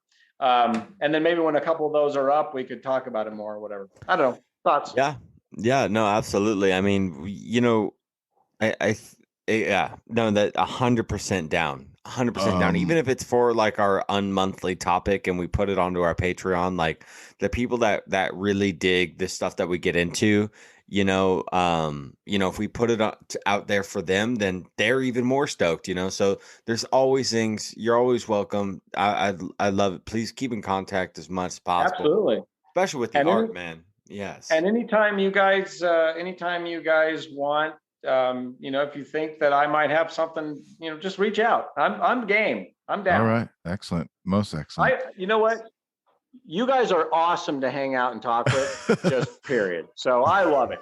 Thanks, man. Thanks. Dude, Same to you. It's like it's a whirlwind of just, you could tell there's that cosmic download. There's that, there's something else there that is just really, yeah, like we said last time, it's just like it's a great vibe every time we kick it. So Great vibe. I'm down. Yeah. For sure, man. And by the way, I share it. And there was a thing. Is there someplace other than Podbean to watch this? Oh yeah. Yeah.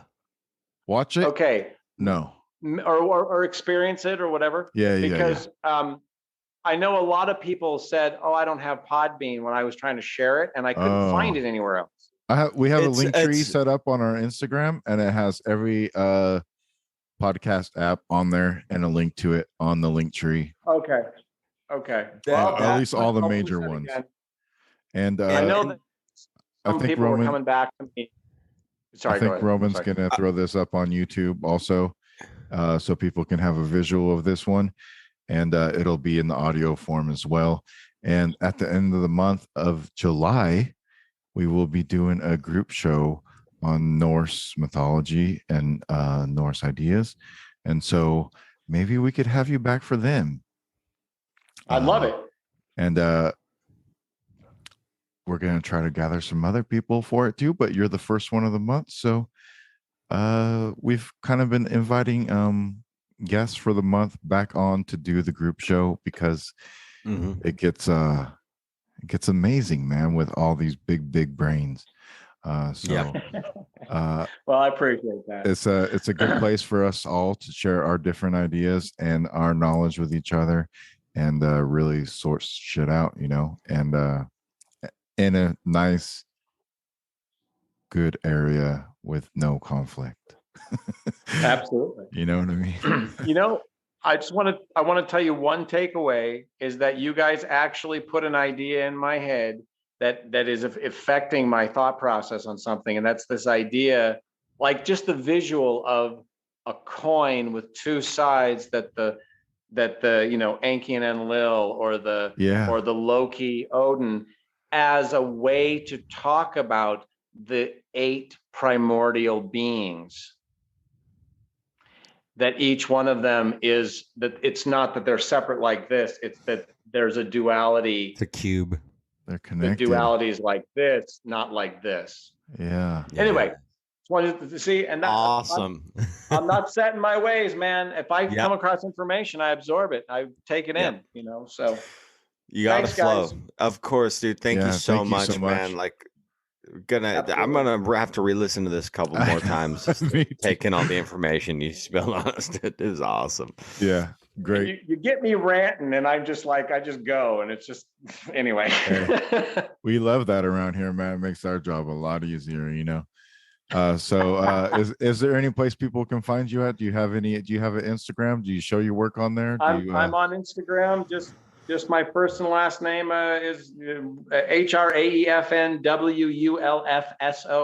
at Instagram. I always encourage people, if they want to know more about me, just Google search my name. All right. Because I'm the only person in the world with this name. Nice, sir. All right, and man. You can all kinds of other things. Anyway, thanks, guys. Thank you very much. We appreciate you. Look forward to talking to you again. Fire Tribe. If you're not down with that, wake up.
see the light and the truth behind the big curtain on the stage.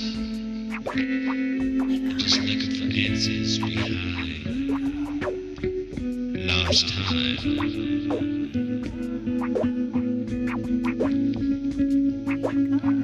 Lost time.